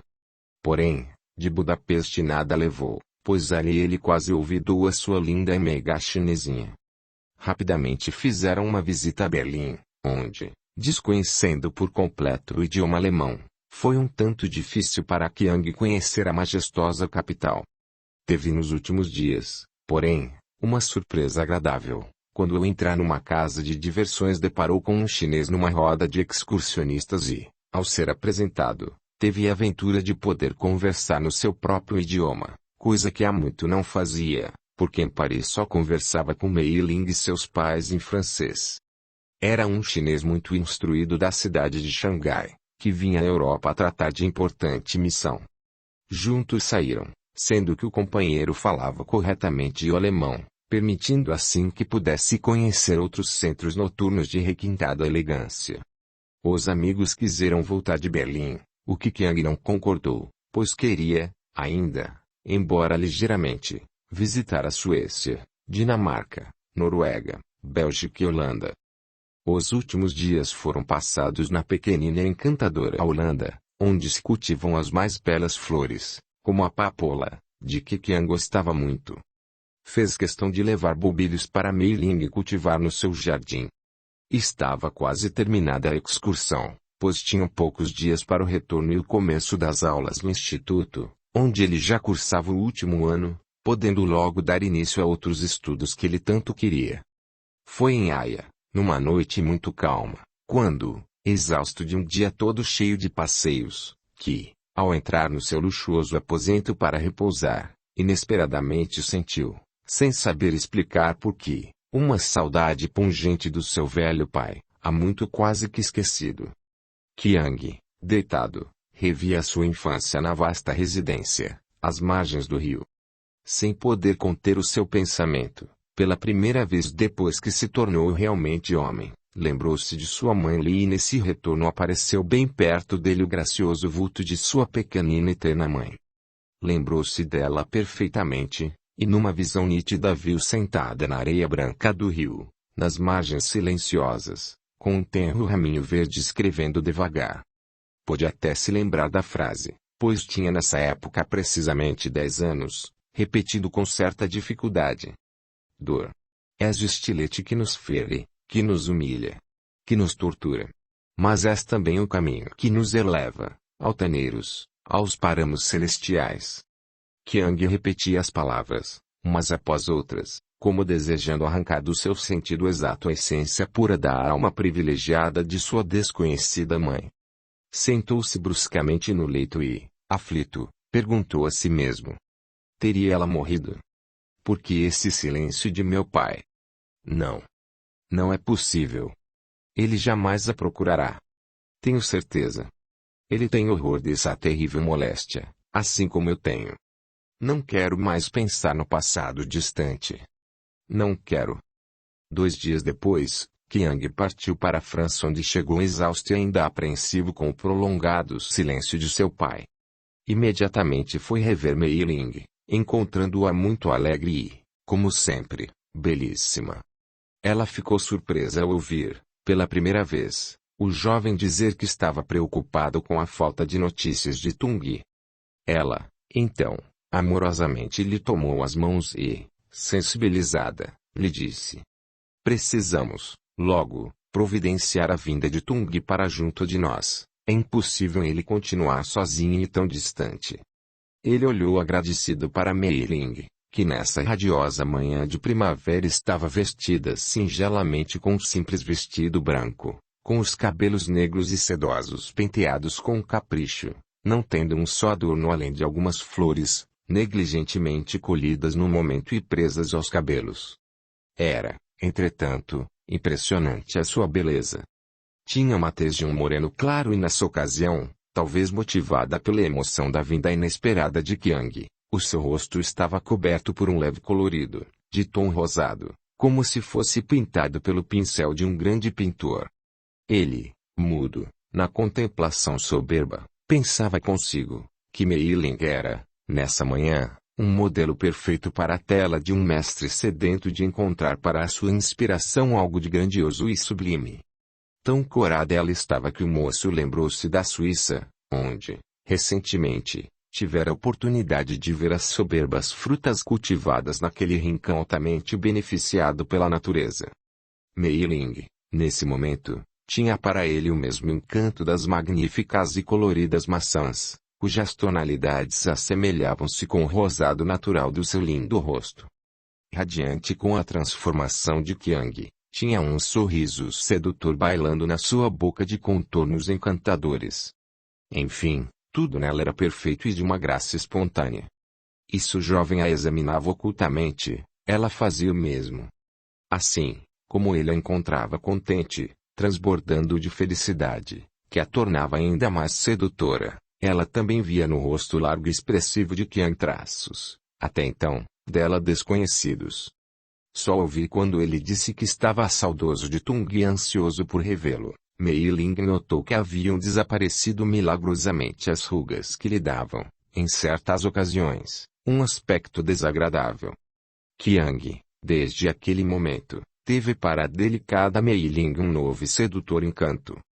Surgia para ela uma nova fase, já antevia a vinda de Tung, e como seria feliz tendo mais aquele bondoso e sincero amigo pronto para, como seus pais, torná-la pequenina soberana daquele encantado reino que era a casa grande e austera que ela via do rústico banco quase que encoberta pelas árvores verdes e frondosas. Recostou a linda cabecinha junto ao rugoso tronco da velha árvore para ouvir 2 encantadores passarinhos que, bem juntinhos, num ramo delgado que balouçava levemente, tangido pela aragem fresca da manhã, emitiam livremente os mais ternos e harmoniosos gorjeios. Eram 2 avezinhas de luzídia plumagem, sendo que o mais esbelto tinha as peninhas arrepiadas, como testemunhas eloquentes do prazer grandioso, que tinha recebido da sua linda companheira que, também de cabecinha levantada e orgulhosa, o desafiava impávida, cantando alegremente. Qiang não perturbou o silêncio de Mei Ling, deixando que ela ficasse entregue aos seus devaneios. Esperando, recostou a cabeça no mesmo tronco e fechou os olhos à espera que ela o chamasse.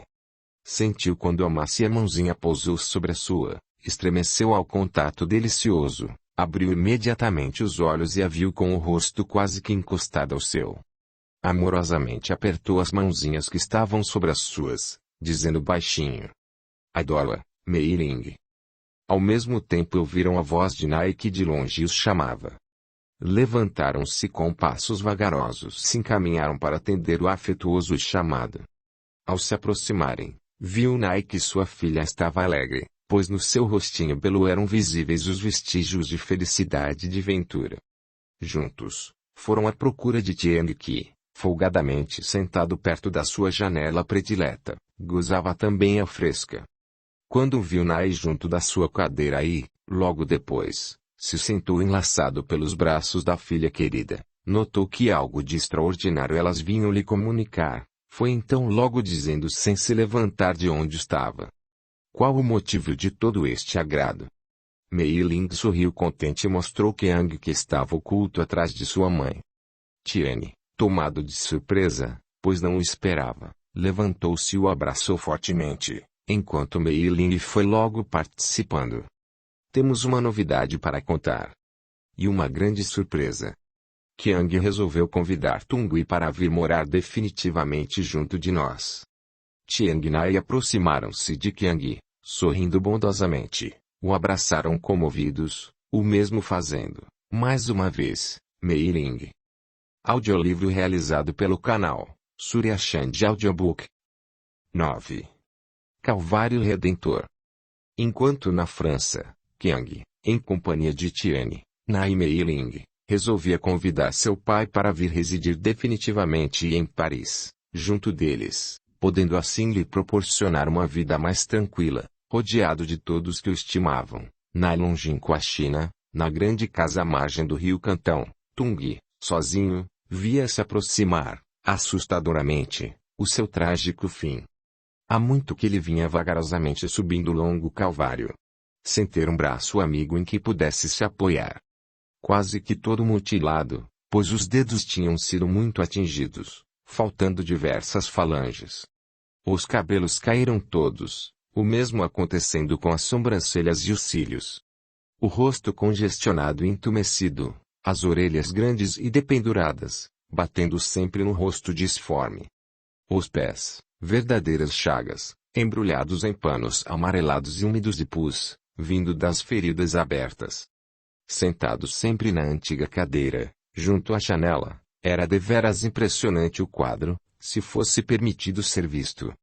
Aquele monstro horrível sentado na riquíssima cadeira esculpida, tendo ao seu redor uma verdadeira nuvem de moscas que, vorazes, pousavam nas chagas dos seus pés, e bem perto daquele horror, sentado num pequeno banco, um velhinho de cabeça muito alva, curvado pelos anos, cochilava placidamente, alheio ao quadro doloroso que formava junto àquele que tinha sido, não muito longe, o rico e culto Tung Fu.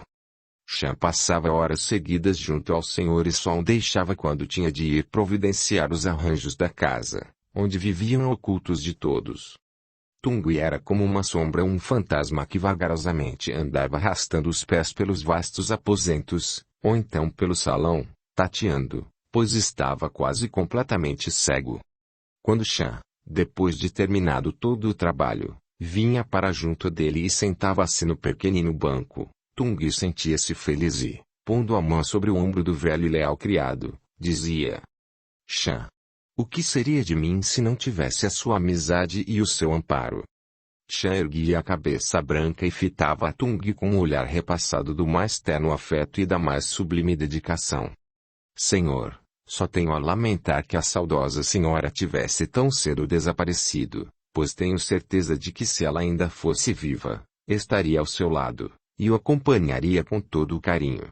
Isso Chan pronunciou numa tarde que, em companhia de Tungui, juntos à janela, olhavam o pôr do sol no horizonte distante.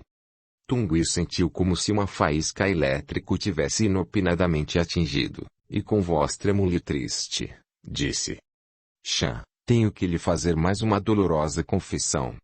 Há muito que venho me preparando para este momento difícil em que tenho de depor perante você, meu único e verdadeiro amigo. E uma confissão difícil e terrível, porém necessária para minha tranquilidade e para o meu fim próximo. Chan voltou-se depressa e ficou fitando Tungui, que continuava olhando para o céu. Senhor, nada quero saber e nada exijo além da alegria que desfruto junto ao meu bom senhor, nesta casa silenciosa. Esperemos com paciência o nosso fim. Caso eu parta primeiro, tenho certeza de que serei substituído por outro leal servidor que está somente à espera do chamado para que vir servi-lo. Tungui tornou a repetir. Chan, preciso fazer esta confissão o mais breve possível, e estou resolvido a fazê-la agora que estamos tão tranquilos, tendo diante de nós a beleza desta tarde que se finda. Escute a minha dolorosa e trágica história. Sou, Chan, digno do sofrimento que venho passando nesses últimos anos. Pratiquei um atentado horrível, e impune sempre estive graças ao prestígio do meu nome e da minha fortuna. Entretanto, tenho consciência de que sou um grande culpado, um homem indigno e perverso. Preciso e quero lhe fazer esta confissão, pois só assim, talvez, possa encontrar um lenitivo para a dor que me tortura há muitos anos. Chan olhava com insistência, receoso de que Tungui estivesse delirando, e ele, compreendendo o receio do velho criado, sorrindo bateu no seu ombro, falando alto. Não, Chan, não deliro, estou na posse completa das minhas faculdades. Quero agora, neste momento, confiar a você o meu segredo. Escute, venha para mais perto de mim, não quero que perca uma só palavra. O criado obedeceu à ordem e com certo receio trouxe o pequeno banco para mais perto dele. Sentou-se e, calmo, olhando para Tungui, disse. Pronto, meu senhor, pode fazer a confissão que deseja, que o seu humilde criado está bem junto e atento para ouvir tudo quanto quiser contar. Tungui ficou ainda calado por alguns instantes, olhando o céu de um azul forte. O silêncio do aposento era completo e uma penumbra triste invadia todo o recinto, onde bem perto um do outro estava o ilustre Tungui Fu e o seu pobre e velho criada. Era impressionante a tristeza dessa tarde escura que aos poucos findava. Tungui, silencioso, estava à espera desse momento para, com a alma dilacerada pelo remorso implacável, fazer a terrível e demorada confissão. Chan não interrompeu o silêncio de Tungui. Mantinha-se imóvel na cadeira, esperando que ele falasse. A noite já tinha chegado e o aposento estava escuro, só tendo uma réstia de claridade vinda da janela entreaberta. Depois começou a soprar um agradável vento, que sacudia as folhas das árvores vizinhas da casa. Foi quando Tungui, com a voz que mais parecia um soluço, disse devagar, baixando a disforme cabeça para mais junto do criado. Chan. A sua bondosa senhora não morreu. Está prisioneira na casa grande de pedras há muitos anos. Chan sentiu um estremecimento percorrer todo o seu corpo curvado, e se ergueu um pouco da cadeira, como querendo fugir de perto do senhor, horrorizado com o inesperado da revelação. Mas, conseguiu se dominar e voltou para o seu lugar, sem pronunciar uma só palavra. Ouviu Tungui soluçar convulsivamente, mas nada fez que o interrompesse. Passado o primeiro e doloroso instante, ele continuou. Sim, Chan, creia que Li não morreu, ainda vive, presa num desconhecido subterrâneo na distante casa, sob os cuidados do meu velho criado e da muda, sua mulher. Chan sentia-se tomado de um verdadeiro pavor a cada palavra reveladora que Tungui pronunciava. Com incrível sacrifício conseguiu formular uma interrogação. Mas, meu senhor, por que fez prender a bondosa senhora e ainda a conserva prisioneira, quando a podia ter ao nosso lado, para suavizar os nossos momentos de solidão? Ela era tão meiga e amiga, não posso acreditar no que diz. Naturalmente, meu senhor, está delirando. Não, Chan. Não deliro. Estou perfeitamente bem e sei o que lhe estou revelando. Li não morreu, acredite, Chan, ela vive ainda.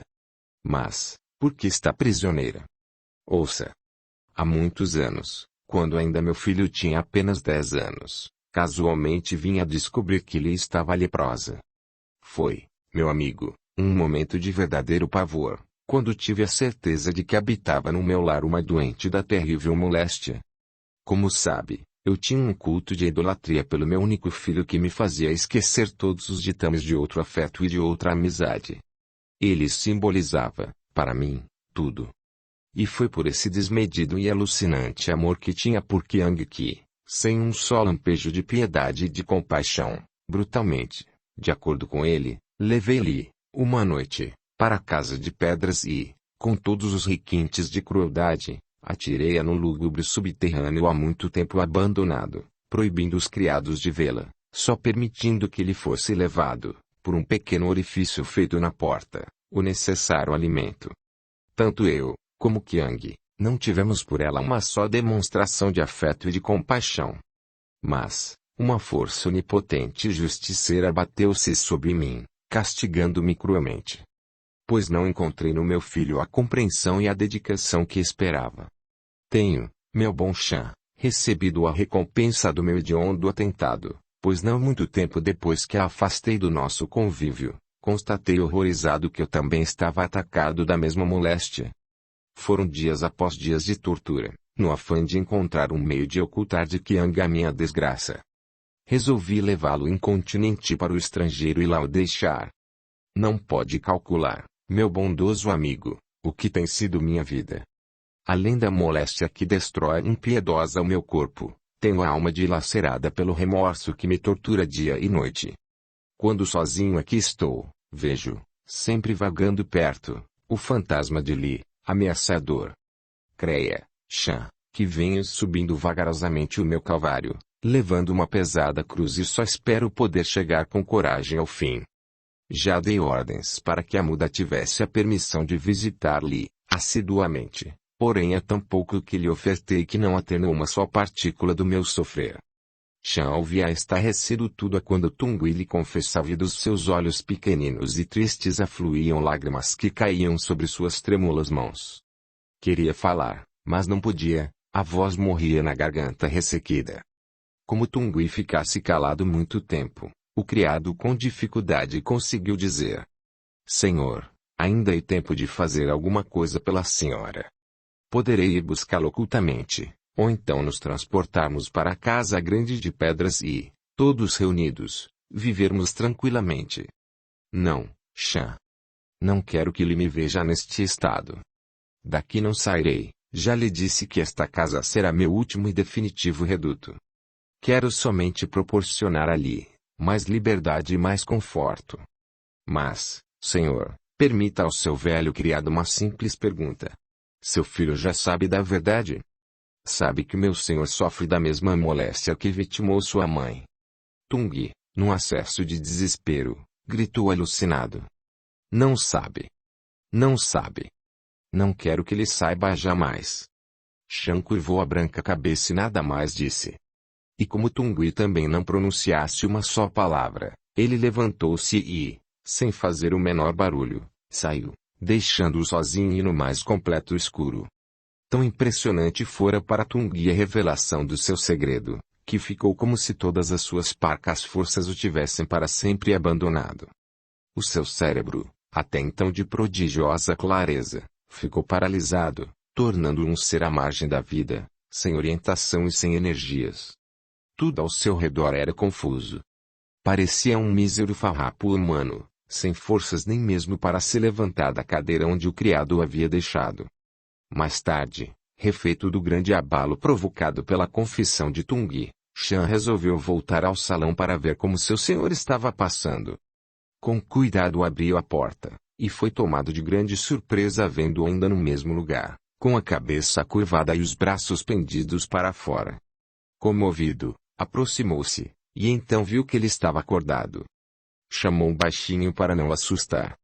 Tungui não respondeu. Chamando novamente, ele, devagar, ergueu a cabeça e voltou-se para Shan com um olhar parado. O criado se aproximou mais e com delicadeza convidou-o a ir repousar, pois já era muito tarde da noite. Auxiliado por Shan, ele se levantou da cadeira, mas sentiu os seus membros completamente impotentes para o levar até o seu aposento, e caiu outra vez sobre a cadeira, sendo impossível para Shan levá-lo sozinho.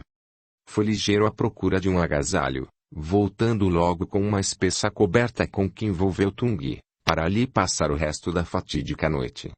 Sentou-se ao seu lado e, olhando para aquele monte de carne putrefata que representava o riquíssimo e fidalgo Tungui Fu, sentiu, no âmago da sua humilde alma e no recôndito do seu boníssimo coração, uma profunda piedade, que nem mesmo a tenebrosa confissão que há pouco lhe fizera, foi capaz de contribuir para que o velho criado tivesse uma só censura pelo ato praticado pelo seu infeliz senhor.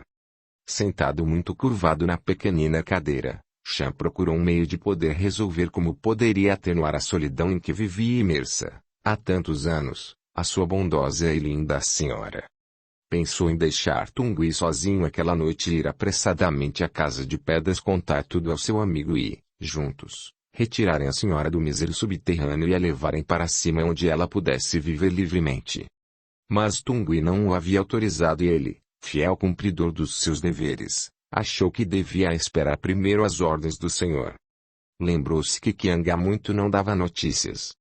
Poderia providenciar uma carta pedindo-lhe auxílio para seu pai, mas se ele resolvesse voltar e encontrasse Tungui naquele lastimável estado, como agiria? Chan sempre notou que Qiang, desde pequenino, era dotado de gênio forte, desobediente e rebelde. Recordou-se que quando foi anunciado por Tungui o inesperado falecimento da senhora, o menino não demonstrou o menor sinal de pesar pelo desaparecimento de sua mãe, tão carinhosa e tão compassiva. Foi notado, por todos os criados da casa, o pouco que pai e filho demonstraram pela perda de tão bondosa esposa e mãe. Nem mesmo o nome dela fora depois pronunciado, e agora, sabedor da terrível verdade, via, entristecido, quanto Tungui, na realidade, tinha sido desumano e quanto Qiang era ingrato. E agora, já homem, como iria ele receber a dolorosa verdade? Teria a compaixão que não teve para com sua mãe. Chan sacudia a cabeça, incrédulo. Assim, passou toda a noite sem poder dormir um só instante, e foi contente que viu o sol despontar pela janela que conservara aberta. Tungui, depois de ter feito a difícil confissão, pareceu sentir uma grande e confortadora paz. Chan, olhando o seu rosto feio e entumecido, notou que o sono era tranquilo. Não quis acordá-lo, saindo devagar para ir preparar os primeiros alimentos. Quando voltou, ele estava de pé, perto da janela, respirando longamente o ar embalsamado e puro da manhã. Quando chamado, pacientemente acompanhou o criado, como estava acostumado a fazer. Juntos seguiram, e Chan viu, alegremente, que o seu senhor não demonstrava sinais de grande abatimento. A noite de repouso serviu para que ele recuperasse as energias perdidas, e a angústia, que há muito o torturava, foi aliviada com a revelação sincera que fez ao criado e amigo. Comeu de tudo que havia sido preparado para ele, sem o menor esforço. Agora preciso sair, para fazer as nossas compras, que estão terminadas. Voltarei o mais breve possível. Pode sair, Chan, eu voltarei para o meu lugar predileto. Chan o acompanhou, recebendo as ordens necessárias para fazer as compras, e, tomando o velho cesto, saiu. Conforme prometera, não demorou muito tempo, tornando apressado para casa, receoso de Tungui ter ficado sozinho. Quando entrou no aposento, trouxe-lhe uma carta, o que há muito não era recebida. Ao ver na mão do criado pequenino o recorte de papel branco, ele estremeceu violentamente, pois tinha certeza que era carta de Qiang, e todas as vezes que as recebia, sentia um grande e profundo abalo. Porém, nessa manhã, depois das emoções sofridas na noite anterior, foi grande a surpresa que teve quando viu nas mãos de Chan a carta há tanto tempo esperada. Sofregou a tomou e pediu as outras lentes mais fortes para, mesmo assim, ler com incrível dificuldade. À proporção que silenciosamente ia lendo, o criado, condoído, via que lágrimas brilhantes deslizavam pelo seu rosto contraído. Foi forçado a interromper por mais de uma vez a leitura para limpar as lentes embaçadas pelas lágrimas, e quando terminou, deixou que ela caísse junto à cadeira, ficando com os braços pendidos e o olhar perdido no horizonte, que se descortinava pela janela, muito ao longe. Chan, vendo que seu senhor não fazia menção de apanhar a carta, caída perto dela cadeira, abaixou-se e, pegando-a, colocou-a novamente nas mãos de Tungui. Em seguida, trouxe a sua pequena cadeira, sentando-se, calado, no lugar em que costumava sempre ficar. Ele compreendeu o gesto de Chan e, devagar, tomando as lentes, com voz pausada, leu para o velho criado a missiva de Qiang. Meu pai. desesperançado de esperar notícias suas, é que me apresso em enviar esta, pedindo resposta imediata. Por um descuido do qual peço agora desculpas, ausentei-me de Paris em companhia de alguns amigos, sem avisá-lo. Foi uma ligeira excursão a vários países que desejava conhecer. E como a resolução foi inopinada e o tempo escasso para preparar-me, não tive o ensejo de pedir antes o seu parecer. Entretanto, o fiz a Tiene, seu substituto. Foram, meu pai, dias esplêndidos, cheios de surpresas assaz agradáveis, que, tenho certeza, compreenderá, pois é um profundo conhecedor de todos esses países que percorri. Terminei meu curso no instituto e iniciarei agora o último, de Direito. Espero sair-me bem, dando assim ao meu pai motivo de satisfação, pois sempre foi esse o seu ardente desejo. Agora, entremos no assunto principal desta. Tenho conversado constantemente com Mei Ling, não só atendendo aos constantes pedidos dela, é que juntos deliberamos que o senhor deve vir incontinenti residir em Paris, junto aos seus amigos e aos seus filhos, pois Mei Ling já tem quase esse direito de chamá-la de pai. Não pode avaliar o quanto ela o quer e só ficará realmente contente se o senhor atender ao nosso pedido. Tieng Nai junta o mesmo apelo. Aqui terá uma vida mais cômoda e poderá desfrutar outro padrão de existência que tenho certeza, não encontrará aí. Compreendo que gosta dessa casa onde sempre viveu e guarda relíquias preciosas. Tem, entretanto, velhos e fiéis criados aos quais poderá confiar a guarda dos mesmos. Quando quiser, poderemos ir, os três, desfrutar de alguns dias nesse recanto, que Mei Ling tão ardentemente deseja conhecer. Esperamos breve a sua afirmativa resposta, e receba dos seus filhos e amigos sinceros votos de verdadeira amizade Qiang. Logo embaixo vinha um pequenino trecho escrito com a letrinha miúda e correta de Mei Ling. Dizia o seguinte: Tung, meu pai. Junto ao convite de Qiang, vai também o meu. Espero que seja benévolo para com a sua filhinha que o adora, e que o quer junto dela para satisfação em todos os seus caprichos que, tenho a lealdade de confessar, são muitos. Até breve. Tung, e, com um grande abraço, cheio de saudades da filhinha Mei Ling. Novamente deixou cair a carta, que desta vez Shan não fez menção de apanhar. Passados os primeiros momentos de emoção, foi Shan quem primeiro falou. E agora, senhor, que resposta pretende dar aos seus filhos? Não sei. Não sei, Shan. Talvez o mais acertado seja não responder. Levantou-se e, com dificuldade, foi prostrar-se em frente aos retratos de Qiang. Tung piorava dia a dia, parecia que a moléstia traiçoeira o tinha deveras tomado para uma rápida destruição. Shan, vendo que seu senhor continuava imóvel junto aos retratos, foi também ficar ao seu lado para, depois, com delicadeza, fazê-lo retornar à sua cadeira, junto à janela. Senhor, não podemos continuar assim. Reúna suas energias e tente encontrar uma solução para este dilema. Mas Shan, o que posso fazer? Diga, meu amigo. Acho que, primeiro, devíamos tratar de retirar a senhora do subterrâneo e darmos ela plena liberdade na Casa de Pedras. Poderei ir lá e conversar com meu amigo. E por que o senhor não experimenta ir pessoalmente? Providenciarei o transporte à noite para que ninguém nos veja. Não, Shan, isso não. Não verei jamais Li, não quero vê-la, assim como desejo que ela não me veja.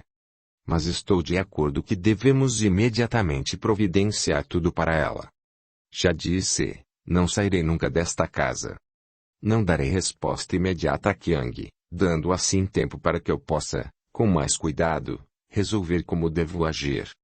Ele não virá até aqui, tenho certeza. Mas, meu senhor, e se ele não receber a resposta desejada e vir nos surpreender aqui? Tung abriu os olhos e ficou em pé, com os braços apoiados nos ombros de Shan, trêmulo e angustiado. Shan, não sei o que será de nós. Passo horas seguidas com o pensamento fixo nessa possibilidade e não encontro solução plausível. Sei, entretanto, que meu filho tem horror desta moléstia e que será capaz de não compreender o meu martírio. Mas pouco pedirei a ele, Caso isso venha a se realizar, poderá voltar imediatamente e me deixar morrer sossegado e sozinho nesta casa, em que sempre vivi. Meu filho não será tão cruel que seja capaz de negar-me este pedido. Voltará para Paris e no lar amigo de Tiane, tendo por esposa a mais terna e bela donzela, rico e ilustre, poderá viver feliz. E eu, Chan, aqui terminarei os meus últimos e cruéis dias. Não sairei desta casa. Não sairei. Compreende? Sim, respondeu, com humildade, o velhinho. Eu também daqui não sairei. No dia seguinte, à noite, Chan, conforme resolução de Tung, foi à casa grande de pedras com a incumbência de, junto com a muda e o criado, providenciar a retirada de Li do oculto subterrâneo. O seu senhor ficaria sozinho na solitária e rica moradia. Deu a Chan plenos poderes de ir ele mesmo conversar com Li e fazê-la subir para casa, onde, daquele dia em diante, seria a sua residência, tendo os 2 servidores para sua companhia. Quando veio se despedir de Tung, este o fez, mais uma vez, sentar-se junto à sua cadeira para lhe fazer novo pedido. Quero, Chan, que observe bem Li e que seja o meu mensageiro leal junto dela, fazendo-a sentir o quanto venho sofrendo e como é sincero o meu arrependimento. Peço também que ainda nada diga sobre o meu estado de saúde. Quero poupá-la desta dolorosa revelação. Mais tarde, então sim, poderei confessar tudo. Agora não quero e tenho certeza de que obedecerá às minhas ordens.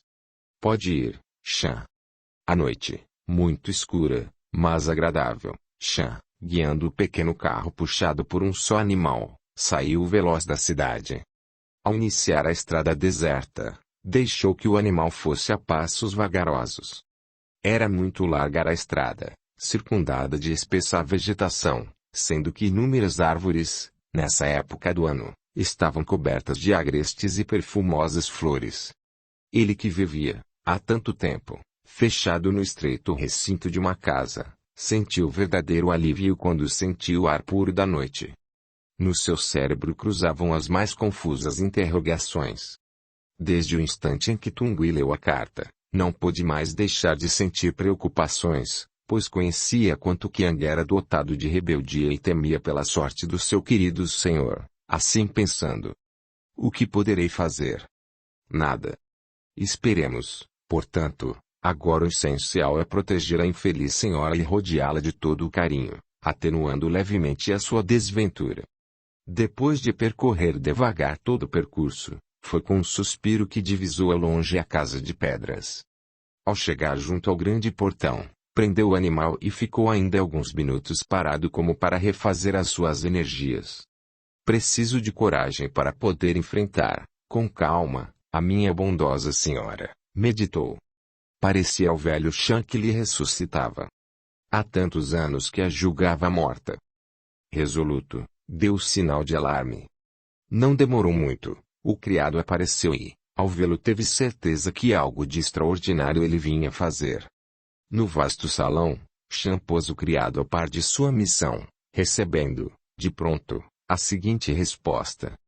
Quer, agora mesmo, descer ao subterrâneo. A minha mulher está lá. Eu acompanharei. Vamos, Chan, reparar, embora tardiamente, a falta do nosso senhor. E, juntos, os 2 leais criados de Tung desceram. Chan sentiu um forte arrepio quando deparou com a antiga escada e com o longo corredor escuro que levava ao subterrâneo. Ao chegar perto da porta ele sentiu um certo temor, que o fez encostar-se à parede encardida. Foi, então, guiado pelo amigo que levava bruxuleante luz, dando assim um aspecto ainda mais tétrico ao lúgubre lugar. Chan, sem forças, tornou a recostar-se à parede, e o criado, compreendendo e sentindo também a mesma comoção, com calma esperou que voltassem as forças a ambos. Foi Chan que, resolutamente, passado o primeiro difícil instante, disse: Vamos, abra a porta. Ouviu-se a chave ranger na fechadura enferrujada pelo tempo. A pesada porta se abriu, e os 2 velhos criados depararam, então, com um quadro que jamais pensariam ver. Li e a muda, muito juntinhas, trepadas no pequenino banco, com as mãos presas às grades de ferro da pequena janela, olhavam a noite maravilhosa. No momento em que a porta foi aberta, Li cantarolava baixinho. Era a mesma canção de que ela tanto gostava e os criados puderam ouvir as suas derradeiras palavras. Afastai minha grande dor. Suavizai minha agonia.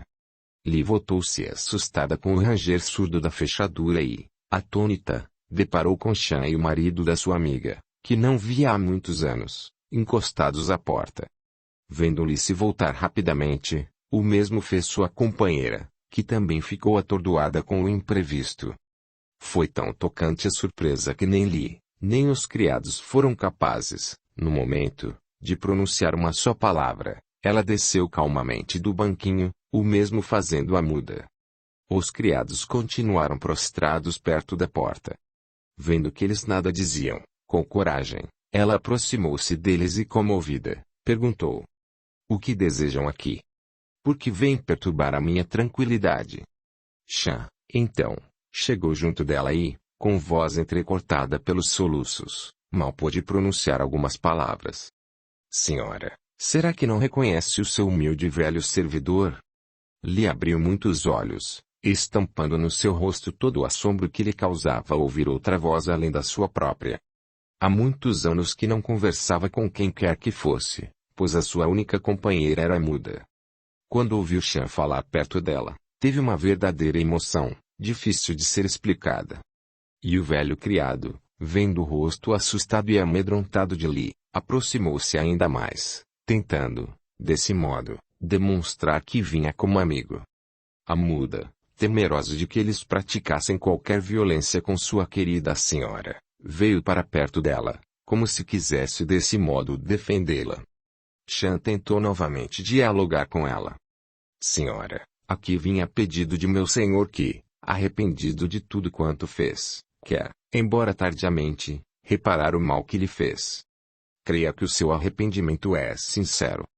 Muito tem sofrido, minha senhora, e agora quer demonstrar que não é tão cruel como parece. Tudo fez pelo grande amor que dedica ao seu filho Qiang. Li continuou calada, olhando insistentemente para Chan.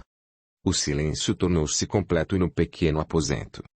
O criado pôde ver que ela continuava, como sempre, muito bela, apesar de ter os cabelos quase todos embranquecidos, porém, no seu rosto perfeito, poucas rugas apareceram e ele, surpreso, notou que ela não tinha sinais evidentes da doença terrível. Só quando um clarão mais intenso da lua penetrou no pequenino aposento, clareando todo, foi que Chan pôde ver que ela estava com as mãos mirradas e os dedos curvos e retorcidos, sinais positivos da verdade dolorosa. Entretanto, Li ainda era encantadora. Num rápido exame a comparou com Tung, verdadeiro monstro de fealdade. E no seu boníssimo coração, mais um sentimento brotou de piedade para com Tung, dedicando-lhe agora, mais do que nunca, um verdadeiro culto de compaixão. Como seu senhor tem sido castigado. Chan achava, contudo, que ele, em parte, merecia passar por todo esse transe dolorido, para, só assim, poder compreender que fora, na realidade, ingrato para com a sua companheira. Tentou novamente aproximar-se de Li e, com delicadeza, tornou a falar. Senhora, ouça o seu velho criado. Creia que só agora que soube da verdade, pois se antes tivesse compreendido o que tinha se passado, eu aqui estaria, há muito, para servi-la. Vamos, bondosa senhora, junto com seus amigos, deixar, para sempre, este terrível lugar. Li não respondeu. Continuou calada, olhando para os dois criados. Debaúde, Chan tentou pela terceira vez. Senhora, peço, atenda ao meu pedido. Vamos para cima, lá, terá todo o conforto e toda a liberdade. Inútil. Li não respondia. Chan e o criado curvaram as cabeças, desanimados. Foi quando a muda tomou as mãos da senhora e, com carinho, a fez sentar-se no seu pobre leito. Depois, ajoelhou-se junto dela, abraçando-a com amor. Li viu, comovida, que ela chorava mansamente, tomou as suas mãos, beijando-as afetuosamente e, depois, acariciou com ternura os seus cabelos brancos. Chan olhou comovido as duas amigas e compreendeu, pois tinham o mesmo culto de veneração por Tung. Li fez com que sua amiga se sentasse ao seu lado. Olhou para Chan e indicou o mesmo banquinho que estava perto da janela, de onde ela contemplava a noite bela. Ele obedeceu. Sentou-se e ficou em silêncio. A senhora sentiu um atordoamento, como que se uma vertigem lhe turvasse os olhos. Ao ouvir a voz de Chan e do criado, sentiu uma sensação estranha, pois, há muitos anos, não ouviu o timbre de outra voz amiga. Anos após anos, no mais completo alheamento, no sombrio e aterrador subterrâneo foi, para a desolada infeliz, ao ouvir novamente a voz de outra pessoa, como uma ressurreição inesperada que tivesse paralisado todas as suas energias, até mesmo a sua própria voz, pois, no momento, não lhe era permitido articulá-la com facilidade. Fazia ingentes esforços, porém inútil. Parecia-lhe que tudo aquilo não passava de uma alucinação. O seu estado de saúde estava muito alterado. Tanto Chan, como o criado, eram fantasmas do seu cérebro enfraquecido. Foi uma luta titânica que lhe manteve consigo mesma. Talvez, a mais difícil, pois, quando repudiada por Tungui e por seu filho, era ainda muito jovem e forte, e possuía, além da fortaleza física, a fortaleza de um espírito esclarecido que a confortou e encorajou, fazendo com que não esmorecesse e encontrasse, no estreito recinto do seu pequenino aposento, a felicidade e a calma para poder enfrentar com coragem o seu cativeiro. Viveu esses longos anos um alheamento completo, esquecida completamente de tudo, só procurando viver na realidade da sua precária situação. Foi feliz porque, sem grandes esforços, conseguiu compreender e isolar para sempre da sua vida todos os liames que aprendiam ao seu filho e ao seu esposo. Raramente pensava neles. Vivia sossegada no seu pequenino quarto e com o decorrer dos anos podia dizer a si mesma que ali era feliz. Depois, teve a aventura de poder conviver com a muda e dedicou a ela todo o seu afeto. Só pedia e esperava morrer nos braços da sua única leal amiga. Só isso ela desejava presentemente. Veio muito tardiamente a liberdade ofertada por Tung.